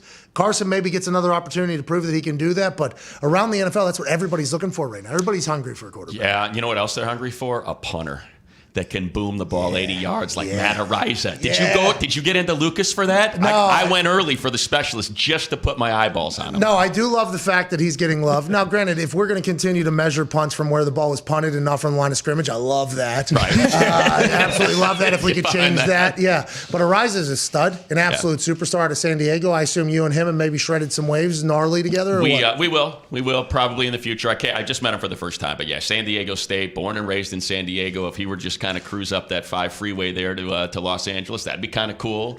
Nothing against, love Ty Long for the brand, big fan of Ty's, great holder, great punter, not trying to push him out of the door or anything like that. Just say, Matt Araiza got a little sizzle there. Yeah, he does have a little sizzle, got a little steak too. The guy can really do the damn thing. I'm very impressed by him. That 50-yard fair catch that he hit like 4 or 5 balls over 5.0 when I was watching. And in the combine, those are all brand new balls. So I assume every special teams coordinator was watching that monster and was just like, okay, so this guy's a guy. I'm excited to see where he ends up. But let's get back to the quarterback conversation. Yes. Justin Herbert for the Chargers. Everybody talks about him being a guy. You agree? You think he's a guy? You He's think exceptional. He has the alpha mentality, though, to go and get it? 100%. I think all you got to do, and look, it was a loss, so it didn't get the attention that it deserved. But, man, that fourth quarter against the Raiders is one of the most incredible things I have ever seen. What was it, 4th and 2, 4th and I forget the play. They converted 6 of 7 fourth downs in that game. And the one, of course, they didn't convert is the one you were talking to Brandon Staley about when he was sitting right here going for it on his own 18. But otherwise, they converted all of them. That dude had a 4th and 18 and threw a 23-yard touchdown. Mm-hmm. He threw a 2-point conversion. I mean, on that second drive, I think he ended up having to convert 3 fourth downs. And he's doing it with the pass. And he's doing it with no right tackle. Max Crosby is in his lap the entire time. It was... It's something to see, man. It really is. So you think he's a guy, yeah. 100%. Because I don't watch as closely. I only see the highlights or the lowlights, and then we see them not make the playoffs. It's like, well, first-year head coach, let's see what they got to go through, their lumps and everything like that. But to make it, you got to be a fucking dick. I think you got to be a dick at the quarterback position. He's got a little bit of that. He's got I've seen him. He doesn't get hot. But I think that's, it's so weird. Like what it is, isn't it? What cliche do you want? Well, we love this guy because he's just got that even keel, man. It never gets too hot. And then it's like, well, he's got to be a little more aggressive. So what's it going to be? It's impossible. It's a hard position to figure out. But he has all the physical ability in the world. Have you been around him? Have you seen him? I don't think so, right? Only on FaceTime. He's a giant. He's gigantic. I mean, he's legit 6'6", legit 235. There ain't no messing around there, man. That is a big freaking dude. Carson Wentz is big too. Go ahead, AJ. Matt, have the Chargers already lost out on their opportunity to try to win over Los Angeles? Like, is it a Rams town now from here on out? It's not. Like that was. I don't know if you guys got this here. It seemed like the national folks wanted to pour on, the fan base in LA. Well, that's because the MLS stadium and right. But I mean for the Rams, like a lot of people were like, look at this parade. This is pathetic. I mean, what kind of pathetic turnout? Yes. And it was. So, but I think it speaks to. Neither team has made it yet. Both teams are still trying to just dip into that. Look, it's the Dodgers 1, it's the Lakers 1A, and then it's a free-for-all. It's a complete free-for-all. I didn't know Dodgers were above Lakers. Yeah. Is it because Lakers stink right now? I think it's also just accessibility. The Dodgers, it's 55,000. They draw more fans than any other professional team in America every year. So it's the ability that you can go sit in the pavilion for $15, you can go sit upstairs for $5, and that speaks to a giant community in LA where your get-ins for Laker games are $100, $125. So I think that just has created a much stronger fan base, much more generational. Gramps and grandkids are going. I mean, look, the Lakers are where you want to go to be seen. If you're putting that's like Rams, by the way. Exactly. That was nice. They're totally Hollywood. But to answer your question, AJ, I think it's still a fight. I think it's still, and to me, and look, do I call games for the Chargers? Yeah, but I think Justin Herbert is the guy that can make the. You need a star, like a superstar, and that's what Mookie Betts is for the Dodgers, and Clayton Kershaw is. That's what LeBron James and Kobe and Shaq and Magic were for the Lakers, and I think the Rams, they have Aaron Donald, but is he he's the best player in the NFL, but is he a superstar? You know what I mean? That's where I think they're trying to make Matthew Stafford a superstar, but it's tough. And if you win, though, it doesn't matter. It does. I think it's look. Like long-term winning. If they sustained winning, if they win another Super Bowl, then yeah. I mean, this went a long way. No question about it. It went a long way, but man, that fight is. This is the way I describe it. This is such a long answer. What a nightmare guest I am. We got nothing but time. So I've been doing the Chargers since they showed up in LA, and Chiefs. By the way, congrats. Thank you. Chiefs a lot of people wanted that job, I assume. Chiefs, I would assume so. Yeah, I mean, I love it. It's one of 32. It's like any job in the NFL, right? It's one of 32. So it's great. So when they first came to the soccer stadium, it's 90% Chiefs fans. It's 90% Eagles fans. And now what I'm seeing is it's 50-50. It's 60-40. But the 60% of Chiefs fans, it's mom and dad. Little kid's got a Justin Herbert jersey on. And that's what I'm starting to see. So I'm seeing dad and mom in their Browns or their Colts or whatever they might be in, and then I'm seeing the kids are wearing Derwin James, are wearing Justin Herbert. And I think that's kind of the idea. Hey, football's been gone for 25 years. It's going to take a while to crack this market. You know this, man.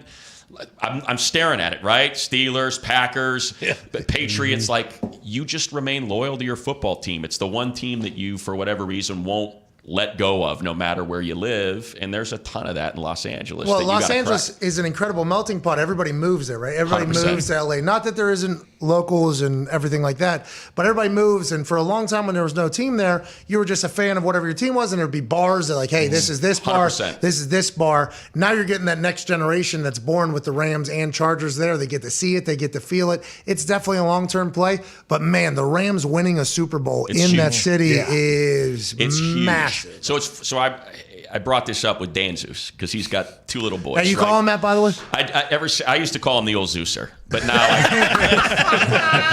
but I have adopted your moniker of Dan Zeus because he really likes it. Like it really makes him feel good. Okay, so he does like it. He loves it. Okay, good. I didn't think that was his actual name or anything. No. So no, not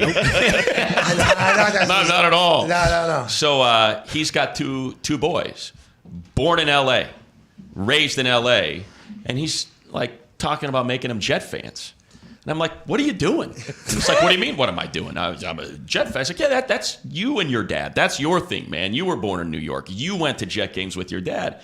Your sons live here. You got SoFi Stadium right there. You work for the NFL. It's beautiful. It's like, make them a Ram or a Charger fan, for God's sakes. Why would you plague them with the Jets fandom? And they're going to go to what? 5 games in their life? 3 games in their lifetimes as children. Our old friend Dave Damashek I would destroy him. His kids are all Steelers and Penguins. And I'm like, they're born in Los Angeles. They should be Laker fans and LA Kings fans. No. Well, that was... Listen, I agree with what you're saying there about the Lakers, but you're a fan of the Penguins if you can be a fan. if you're born in Los Angeles. Kings stink. If you can... They won 2 cups. Who gives a fuck? We've won them all. If you could be a Penguins fan, you're a Penguins fan. All right? But I understand what you're saying, though. That is a very... And they don't do it. That's what's so crazy is so many transplants in L.A. have children, and they indoctrinate their children into their childhood teams. when they don't live there anymore. Like, you can't go to the stadium. You can't go to the Igloo. You can't, the kids aren't going there. It's just, it's weird to me. Rest in peace, the Igloo. Yeah. They imploded it, yeah. We all got off from school that day. PPG is beautiful, though. PPG is, You know what? it is beautiful. When the Chargers played the Steelers a couple years ago, it was Salute to Service Week. So we had they want all the employees to wear their military, themed gear. So I ended up going to a Pens game, right? And God love the franchise, gave me great seats. I'm having a good time. Oh, I'm drinking beers. And the Pens gave you tickets. Pens gave me tickets. And here you are. Thank you. Propagandizing. I'm not besmirching their good name. I'm not trying to do that. It's just it's a broader conversation. Yeah. Zoom out, you're saying. Yeah, I got it. So I'm sitting there, and this gentleman comes up to me, and he hands me a beer, and he said, "Sir, I'd just like to thank you for your service." Stolen Valor, you chugged the beer? Stolen Valor, and I'm like, what do I do? Do I have this long conversation? So I turn around, I go, actually, and he's like, just puts his hands on me and goes, "No. Thank you for your service."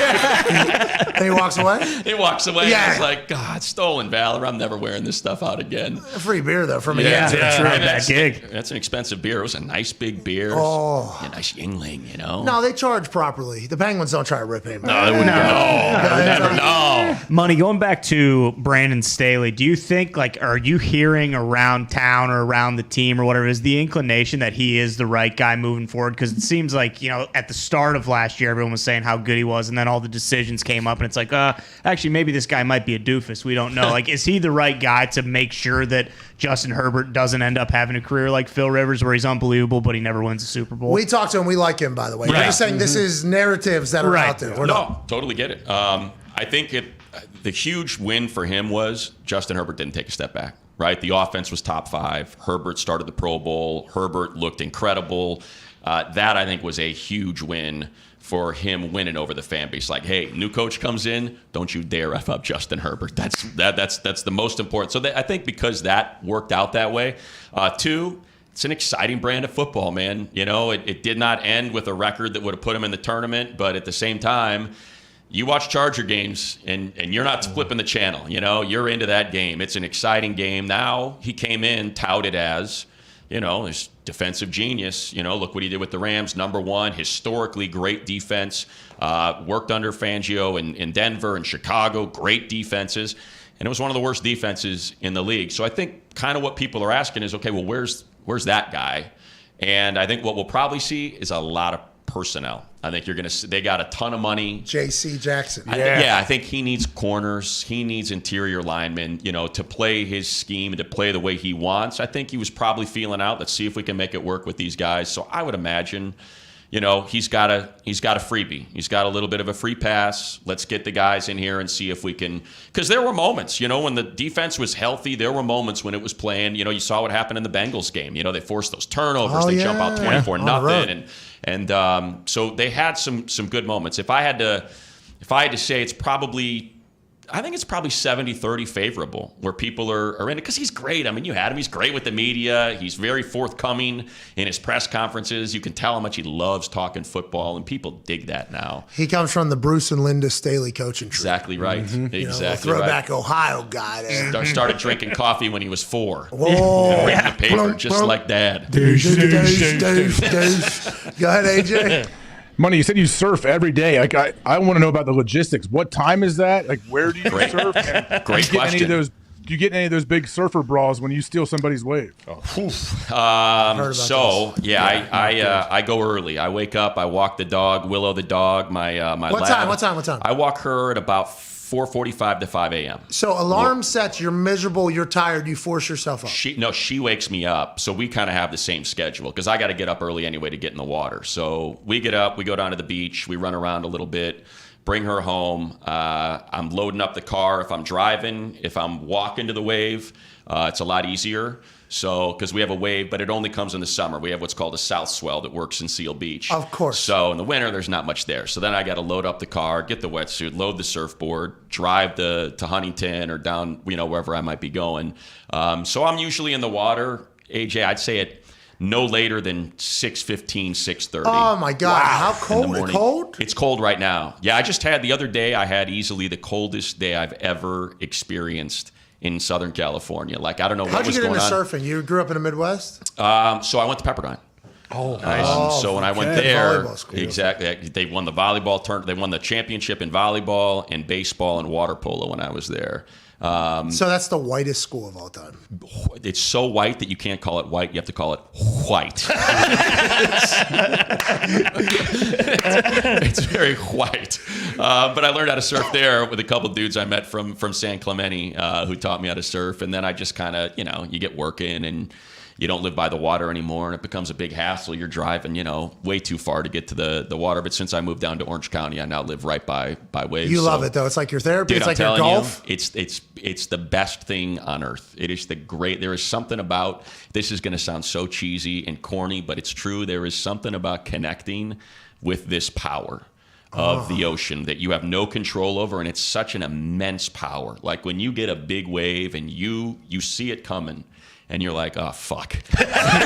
And you start paddling your ass off to try to get under it. Maybe it catches you and you get ragdolled underwater and you're being held down and you're like, oh, what's going to go on here? And then when you survive that and it's not like your life is in peril, but you maybe you don't have a conversation with death, but you see him in your periphery. You can kind of see him over there a little bit. Like there's something about that. And then when you're able, on the flip side of that, to overcome that power, to master that power, like, hey, I fucking see you, and I know where you're going, and watch what I'm about to do to you. There's something about that. So you're doing this on a very regular basis? Every day, yeah, I like to. Like, this is the longest I've gone in probably 2 years without surfing. I've been gone for 9 days, and it's crazy. Are you going to be a little rusty when you get back? So I've been swimming in the hotel pools just to get wet. So this is like obsession. You're like addicted to surfing. Big time. Does surfing people know this? Can you get like a board for free or something? Can we get you a board? Can we get you a board for Christmas? This guy's doing more for surfing right now. No need. I got my guy Tim Stamps. Baby Stamps. Shout out Tim Stamps. He does Kelly Slater's board. Yeah, so he does Brett Simpson, who was the captain of the Olympic surfing team. He did all of his boards. I confused the two. That's okay. Slater just won the freaking pipeline at 50. How about that? Yeah, Slater's unbelievable. You ever surf with Slater? Same wave? I have not. I have never, nor would I. You ever go to those big ones that like kill people? Hawaii, Portugal? Yeah, they 100-foot wave? Yeah, they would kill me. Yeah, what's the biggest wave you think you've gone on? Do you seek those things or just? No, I'm a complete pussy. I ride big ass 9-foot boards for the most. Actually, that's not true. Biggest wave, I don't know. I have no idea. Ever seen sharks? Yes. Oh, what's that? You're just scared to death? No, it's weird. I've only seen a shark once, and it wasn't really close to me. It was a little bit further out in the distance, but the guy. How many sharks do you think seen you though? A lot. Yeah, that's the thing. So there's a lot of stingrays when you where we you gotta surf. pee on yourself. Be careful. So I actually just got popped a couple weeks ago, but the sharks eat the hell out of the stingrays. You kind of become friends with the shark. Like, you know what? If the chances of me getting stung by a stingray, they're very high because it happens all the time and it sucks. It hurts like hell. The chance of me getting eaten by a shark. Do you just pee on your leg immediately? You don't pee on it, but you do need to get it into some hot water. Like you got to submerge it in hot water because it's You don't pee on it? I thought you peed on it. Jellyfish. I think you're supposed to pee on it because of the warmth. Yeah. But it would just be it's the warmth. Yeah, they want you need heat on it to suck the poison out immediately. To get the barbs out and stuff. So, yeah. Jeez. I had no idea you were this dedicated and committed to surfing. And I'm still a total kook. I mean, I'm a complete kook in the wave, too, even though I've done it for, You listen to music? No, nothing. Nothing. Which is what I love about it. Like, when you're golfing or whatever you guys love to do, like, your phone's still in your pocket. You know what I mean? Or it's your watch is still. So I ride motorcycle. So okay, can't be on your phone on a motorcycle. There you go. It's amazing. And how much better is that than anything else you do? It's awesome. Exactly. So that's surfing. You can't take your phone out into the water, and so you're just out there. Well, they said you can. But Tim lies. Tim Cook lies all the time. This phone stinks. Actually, go ahead, Connor. Yeah, Money. You said Matt Ariza. You went in to see him. Were there any other guys that kind of jumped out at the combine? Because like Jordan Davis kind of took over for that day. Was there anyone else? You know what it was? It's the Georgia guys. Like, that's what blows your dome. You're like, blows your dome. How the hell did they amass? What a lie. How did they amass this much talent on one team? You know what I mean? Like, who am I forgetting? The Florida State defensive end, Jermaine Johnson. The dude had to leave. And he's like one of the best pass rushers in the draft, and he had to leave Georgia, like coming in. So I do the podcast. We do a Charger podcast every week, and so we're talking, what do you think at 17? I was like, well, Jordan Davis makes perfect sense. I'm taking all this incoming, 2-down lineman. He's got to come. Like, after they watch it, I'm like, well, guess what? He ain't going to be there at 17. No chance. Zero chance. 6'6", 341. No, and it was crazy to watch him. And then you look at his teammate, Wyatt, who got no run coming in. Did you see him doing those hoop drills? Yeah. The guy was like this the whole time at like a 45-degree angle, and it's like, well, that's why he's coming off. Because they are like, yeah, why would we got guys that are plenty capable of playing third down. Keep him fresh for first and second down, so he's blowing up the line and tackling running backs, 3 yards deep. And so all the Georgia guys were impressive. You were talking about drafting a quarterback. I thought Desmond Ridder was fantastic. Really? Like, I heard his Hey, interviews. a rookie contract quarterback for us would be sweet. Right? And I think that's, like, to me, after I watched him and kind of, I like to eavesdrop on the people. Yeah. It feels like that pick 32 with the Lions, right about there, or maybe don't do that to him. or maybe they trade out at 32, and that's where he goes. That's maybe that's where the Colts trade back up. They got the ammo now with the extra thirds. You get back up in there at 32. Yeah, sure. Or Matt Corral. I saw Lane and Monty Kiffin there pushing Matt Corral on people. Walking him around, introducing him to people. I would love Corral here for the Colts. That'd be sweet. Do you know Matt Corral's story? You'll love this too, because you're a Pens guy. Punched Wayne Gretzky's kid right in the face at Oaks Christian, and they kicked him out of the school. He had to go to Long Beach Poly. That's what I'm talking about. Exactly. He was tired of the private school punks. When I was first on him, we did actually talk about this. He is a Steeler through and through. There you go. Love everything about him. Now, granted, he punched the third best hockey player of all time's kid right in the face. That is something. I put that out there for you. Thank you for that. Sidney Crosby 1, Mary Lemieux number 2. Gretzky's at 3. Is that a true story, by the way, that he wore 66 to be upside down 99? Just to... Yes. I don't know. Is it? Yes. I fucking love him even more. Maybe That's he does move awesome. up to 1A then. I did not know that was the case. I love the little spites type stuff. Go ahead, Tone. When you're at the draft, and obviously DJ is your color guy with the how much more do you know about the draft and the prospects than we do because of DJ? So this is true story. I don't know if I've mentioned this the last time I was on, but when we get to fly with the team, and when we're flying with the team, what am I doing? I'm being an idiot because I am an idiot. What's DJ doing? He has got his tablet out and his computer and his notebook and his 4-color pen, and he is just watching prospects the whole time. So sometimes I'll sit next to him and I'll just kind of follow along, and he'll be like, hey, check this guy out. Like, I remember 2 years ago or whatever, it was 2 or 3 years ago, we're watching Alabama tape, and he's watching Alex Leatherwood. And he's like, someone told me I got to watch this Leatherwood guy. And so he starts watching, and immediately Jedrick Wills. You're like, this is not the guy. This is the guy. And it's fun to watch him kind of do that before any of that's out there. What was he? He was a scout, right? He was a scout for the Eagles, the Browns, and the Ravens. He knows his shit. Every time he comes really on here, does. he knows everything. We have some questions about like 7th round prospect pick 221. And he just knows, that guy, we'll see a little bit of this out of the van. He's fully dedicated year round, huh? He's like, I don't know if you can do this, if it's something that's with football players or if it's a scout thing, but it's crazy to me, like, for as long as I've been in football, and AJ, you can weigh in on this, it's like I'm now directing the show. And AJ, by the way, I'd like you to weigh in on this. What an asshole I am. No, you're not an asshole. That's good hosting. Do what you got to do. But it blows me away how people can see all 22 guys. In the midst, by the time the ball is snapped until the play is over, they're like, oh, yeah, did you see the guard pull? And then how about that block by Keenan on the outside? I don't know why Cook, it seemed like he was getting a little flat on the route. I'm just trying to follow the ball. Yeah. And this dude is linebacker filled this gap, and did you see the corner fall? I don't know how they do it, but and that's how Nick Hardwick was when he was my color guy as well. Hey, he lost a bunch of weight, right? Incredible amount of weight. He's former Chargers offensive lineman who lost like 150 pounds. It's ridiculous. He's like the Marshall Yonda, who's the former Steeler that's down there in Louisiana? Faneca. Faneca. Yeah. Some of those offensive. And Jeff he's Saturday. shredded. Like, Nick is shredded. That's awesome. Yeah. You and me did a combine thing together. It was awesome. It was fantastic. That was the best. I had a good time. I can't believe they let us do that. We had a desk on the field. They still do that? Right at the end of the 40s. They don't do that anymore. They do not. They make us get off. So we just did it for this year before the combine started. And they're like, all right, get the hell out. No, we used to be on the field for the entire combine. And we had, remember, they gave us wireless. So we would then just start walking around, putting the mic in people's faces. It was great. It was unreal. Yeah, that's how I mentioned it last time. My boy Michael Young, who's does stuff with IndyCar, reached out to me and said, Pat goes on with Bob and Tom, and he's the funniest fuck you've ever met. You got to put him on. And I was like, all right, I'll see what I can do. And Very nice of you. Shout out to Michael Young, by the way. Young, Dude. yeah. Go ahead, AJ.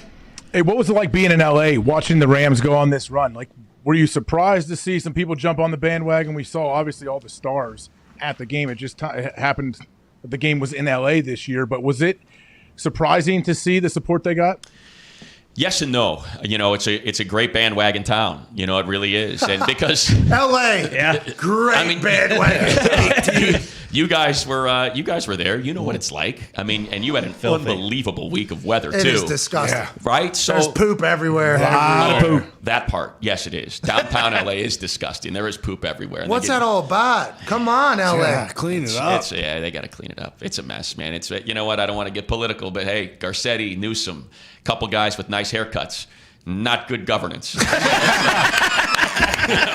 You get an A for the haircut, and you get an F for how you're running the state and the city. Listen, I don't want to dive in too much, but every time I've gone to LA for the last 15 years, Darius Butler said this, and it was like very real. Every time I've gone for the last 15 years, it's gotten worse each time, basically. And it's still beautiful. There's still parts that are amazing. Right. But I think that was the most surprising to us, AJ, right? Whenever we were walking around out there for Super Bowl, it was like, this is disgusting. Yeah. It was almost like. And by the way, so where I get off the freeway to go to NFL Network at Prairie and the 105, so up to like maybe a month before the Super Bowl, it is a full-on city. It is a homeless encampment. Those RVs, by the way. That's what I was talking about, Pat. They moved them. And they just. Oh, yeah. It's not how you said it. It's like they just got a scooper. And they just scooped them all Well, that's up. kind of what AJ said. Drove a street sweeper through and just fucking pushed it right into the ocean. And then all of a sudden, like 3 weeks before the Super Bowl, I'm like, hey, what happened to all those people? It's just a bunch of bright brown mulch now. Isn't this incredible? Yeah, it was wild to watch. And I would assume how long have you lived in LA now? 30 years.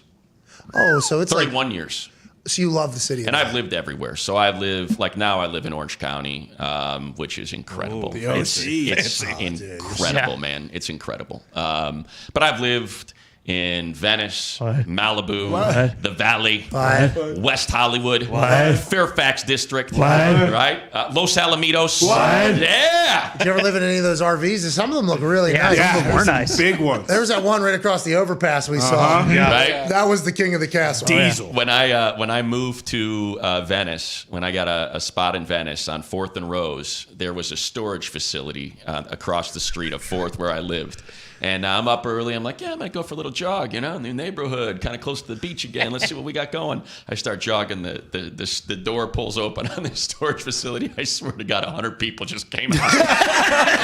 LA's the best. I was like, there it is, Venice. The weather's It's beautiful. fantastic. We're wrapping up here on Sirius XM. We got about a minute and a half left on radio. YouTube will obviously continue. Matt Money Smith joining us of NFL Network fame and Big Ten basketball tournament. Hell yeah. Obviously. Doing it on Compass Media Network, starting at 5:45. I think is tip tonight, Nebraska Northwestern. Hey, let's get a couple predictions. Who's winning the entire March Madness basketball tournament? And who's winning the Super Bowl next year? All right, so I'll go. I think it's so hard to pick against Gonzaga. This year's team is even better than last year's team. I'd love to pick UCLA because you get embedded with a team and you start cheering for them. So they'll go back to the Final Four. But I think this is. I thought they were the best team last year. Baylor got them, just ran them out the gym early. But this is the year that they end up in the Super knocking Bowl. them out. Super Bowl. Do you want to give me like a qualifier to help me out here? Who's winning the Super Bowl? You say, hey, listen, you work for the Chargers. You Oh, pick the yeah, I'm Chargers. sorry. Aside from the Chargers. Exactly. Because obviously the Chargers. As a host, as a host, I apologize. Listen, Pat, if you're forcing me to not be able to take the Chargers. Yeah, that's kind of what I'm doing here. Yeah, you can't take the Chargers. I think the AFC is just a gauntlet. It's so nasty. So I'm going to go Packers, represent the NFC.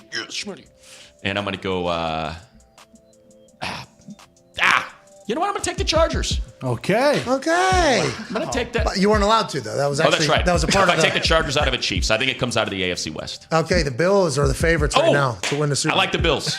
There it is. Nah, you give 5 answers. We're back About tomorrow. the Broncos now. Maybe the 49ers. What about the Broncos? I don't like that fit. We'll see you tomorrow. Chris Mad Dog Russo's next. Oh, nailed it. We hit that fucking thing. Hey. On the screen. Once again. Boom. Money. Bang. Money. Bang. Pow. Way to go, Pat. I appreciate it. Hand it off to me. Now I'm going to start my show. Pretty good. Actually, he starts with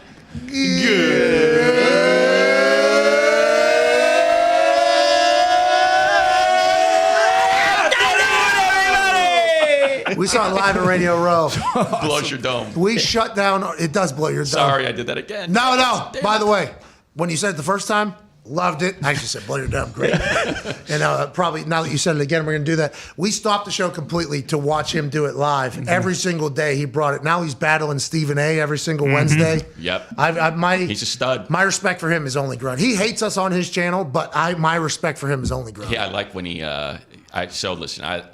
There's different reasons to listen to Chris, right? To the Mad Dog, to Doggy. But some of them, I just love how he brings people on. Like if you're going to be his guest. Here we go, Pat McAfee. Joining me now, Pat. Let's talk about the punter, Matt Arieza. Your thoughts on him and whether or not you should take a punter in the third round. I want your thoughts on that. What do you think of that? Go ahead. What do you make of it? Go ahead. Yeah, thank you, Mad Dog. I love how he says your thoughts. Go ahead. I'd love to know what you think. And then when you're done, oh, that's a great answer.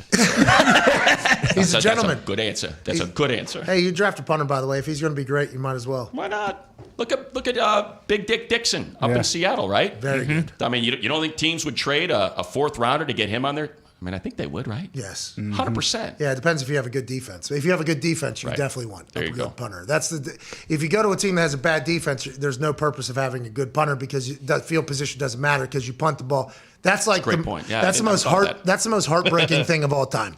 Pin somebody at the 5, first play they're at the 30. It's like, all right, so there was zero reason for me to even do what I just did. I didn't even think about that. Yeah, that's the entire. So normally, when you see somebody get drafted at the punting position, it's going to a team that has good defense because it's like, hey, you set us up, we'll be able to go get it. I gotcha. Yeah, that's kind of that whole thing. I was drafted pick 222. Oh yeah. Some say the best pick 222 of all time.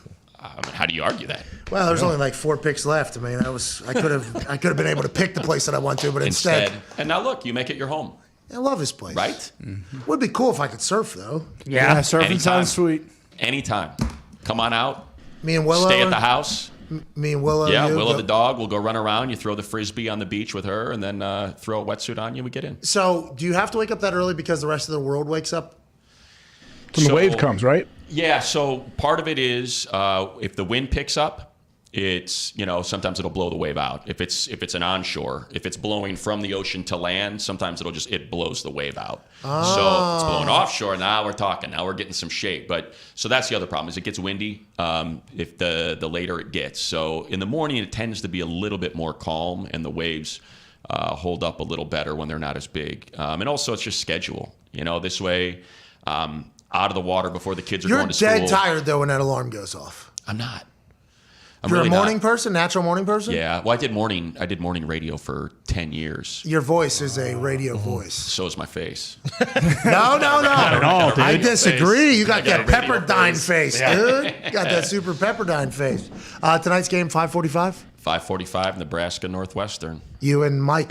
Waz, my man Waz from Cal Poly San Luis Obispo. You want to talk? By the way. Can he still shoot? Oh, yeah. Yeah, that happens. People that can shoot can stick with the shot, I think. And you can shoot. Every once in a while, yeah. Every once in a while, my ass, unless they're editing the hell out of those videos, which I don't think they are. No. Well, I think you can shoot. I will say, I've done 17 boxing fights in the last 2 days. Wasn't able to wipe my ass this morning. I'm assuming my shot is not going to be great today. Wait a minute. Wipe your ass. You're not a man with a Toto washlet? Oh, the bidet? The Neo-Rest? Yeah. Well, the amount of work that takes with a plumber you got to call in. And you got to do the entire thing. I'm gonna attribute this because he earned it.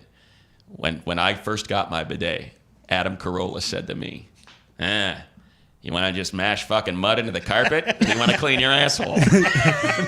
That's awesome. And I was like, That's the visual that I needed. I need to get a bidet. Listen, I'm a bidet guy. Yeah. Anytime I go somewhere with a bidet, I am pooping as much as possible. 100%. At the place where the bidet is. But getting a bidet into the house is a lot of work, isn't You already it? got a water line. All you need is you got to just have power. So as long as you got power, which you got switches, to turn on the light and the fan. I mean, So come not on. as hard as I'm making it Not out as to hard be. at all as you're thinking. You got to get that Toto Neo Rest. It'll change your life.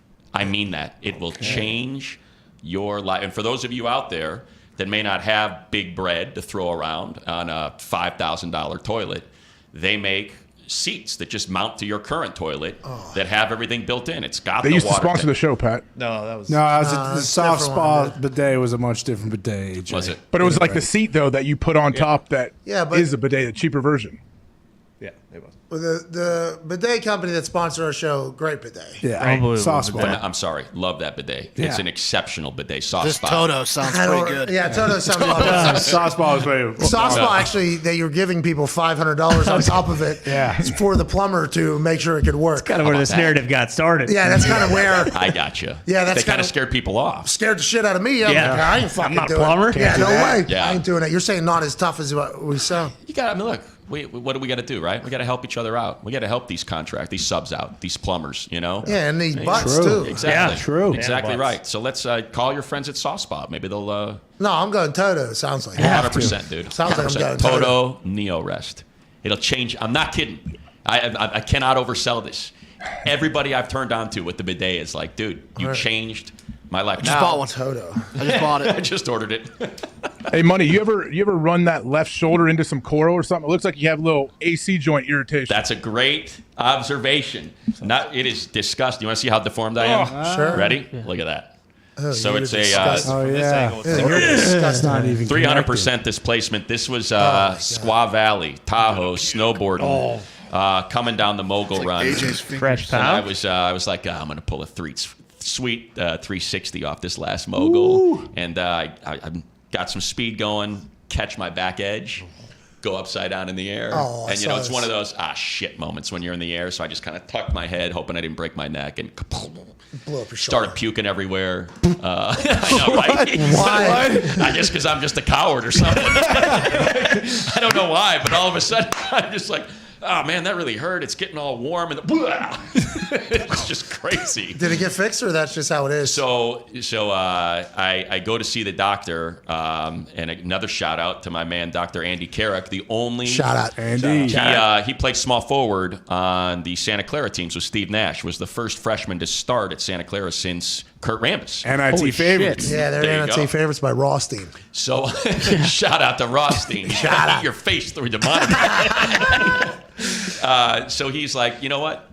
Derek Jeter has the exact same injury, and he didn't get it fixed. Because he's like, it's cosmetic at this point. He's like, we're going to drill a hole in Way there. to We're go, going to put AJ. a wire and pull it down. He goes, but you're not going to get any more strength out of it. The AC joint is gone. So he's like, if you don't care, then I wouldn't do the surgery. So. Yeah, AJ's a bully. Obviously, Yeah, he's picking you A apart. bullet? What do you mean? I'm His trying to hands are show all how tough he fucked up. is. Exactly. Shout out to Stampsy and to Carrick. There you go. And A lot to of you. shout-outs. We appreciate the hell out of you, man. Come on, I love you guys. man. I No, watch we you all love the you. time. Yeah, seriously. Thank you for coming in. I don't know what we would have done this last hour. No idea. Like, you made this. Yeah. I'm very It was thankful. awesome. Yeah. Matt, what time are you on with Petros? Petros and I go 3 to 7 every day, unless Where at? So we're on The show AM is 5. huge, by the way. It's gigantic out there. I talked to anyone in California, like they've been listening for a long time. Thanks, I appreciate that, AJ. It's 16 years we've been doing it, and 3 to 7 in the afternoon. We are PMS brethren. Petros and Money Show, Pat McAfee Show. So yeah, we've been doing PMS for a long time. Petros is Pros vs. Joes. Yes. Yep. Petros Papadakis, and AJ, you broke your seal with Petros in the booth, right? Yep, I did a 3-man booth. The first game I ever did was with Petros, and I did a few more that year. He's awesome. Sweet Petros is voice, the man. right? Great dude. Yes. Very recognizable. Very recognizable voice. I don't think I've ever met him. He played quarterback for USC, though, right? Running back. Oh, okay, okay. Running back. You And, guys go for 16 years, 3 to 7 Pacific? 16 years, yeah. 3 Radio? to 7. Radio. Any video? No video component. Really? Dude, we're old men. We fucking missed the boat, man. We missed the boat. You know what's going to happen to me? This is like, so, I was in the music business for a while. Doing what? I was a record promoter and I was a music director at K-Rock for Done everything. I was a music director at K-Rock for 2 years and I was a record promoter at London Records, Slash Records, DreamWorks Records for like 10. You're awesome. Wow. But how old are you? 35. 65? I'm 48. I'm old. 48? But Napster put us out of business. Oh. Shout out Justin Timberlake. Yeah, exactly. Put us out of business. And I feel like the- that's what, brilliant programs like this are going to do to my radio career. We ain't brilliant, pal. We just got a lot better because you joined us. Thank you so much. Good luck Come at the on. game Love you tonight. guys, man. How are you here all weekend? I'm here. No, I'm only doing the first 2 rounds because I've been gone for 10 days, man. I'm losing my mind. It's just so packed with meat and sausage and bread and dough and all the stuff I've been eating since I've been here. I'm heading home tomorrow night. Well, So, safe travels. We appreciate you stopping by. You look so cool. Yeah. Stop it, man. Even with that shoulder that AJ's trying to mock. I can't stop. Right. It's disgusting. I have a very similar thing. That's why I noticed it. That's right. We are, look at that. It's disgusting. I'll try to bring others down to your level. Yeah, it's fucked up. Interesting. AJ, it's unbelievable. Look at all those books behind him. All right. Learned man. Just your quick guess, those books real or not? Oh, that's a bummer. They're not real, huh? What? Whoa, money. AJ, grab a book. Show 'em. They could be real. Grab one. I don't want to mess up the show. That'll distract Is it going to be like Putin's hand going through the microphone? You don't get too political. All right, we're back tomorrow. Money, you're the best. You're we the should do a best. giveaway. Hashtag PMS Money. Yeah. We'll give away, say number 1 to something. 3. Nah, it's a little low. Oh, it is. Okay. So when you said something, how about 30? That's too much. Okay. 9. Perfect. There Give away it is. $9,000. Use hashtag PMS Money and put your cash tag in there. Take a screenshot right now. Take a screenshot right. Hold on. Take a screenshot. Oh. Yeah, take a screenshot here. right now. Oh, yeah.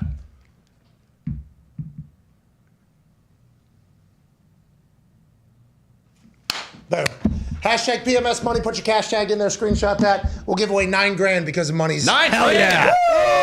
Hell yeah. Hell yeah. Hell yeah. I wasn't going to do 30. By the way, Money. 20, yes. Money, tell Herbert to do this for the rest of his career. Guaranteed Hall of Fame. Right 2 here. quarterbacks have ever done it. They're Hall of Famers. Okay. Ben Done. Roethlisberger, Aaron Rodgers, both doing this a lot whenever they're walking out. Done. Herbert should add that to the repertoire, man. Done. Shout out to you, Money. You're the best. Shout out to everybody that watched. Big shout out to Greg Olson, John Rothstein, Tim Stamps, Andy Stampsy? Carrick, Yeah.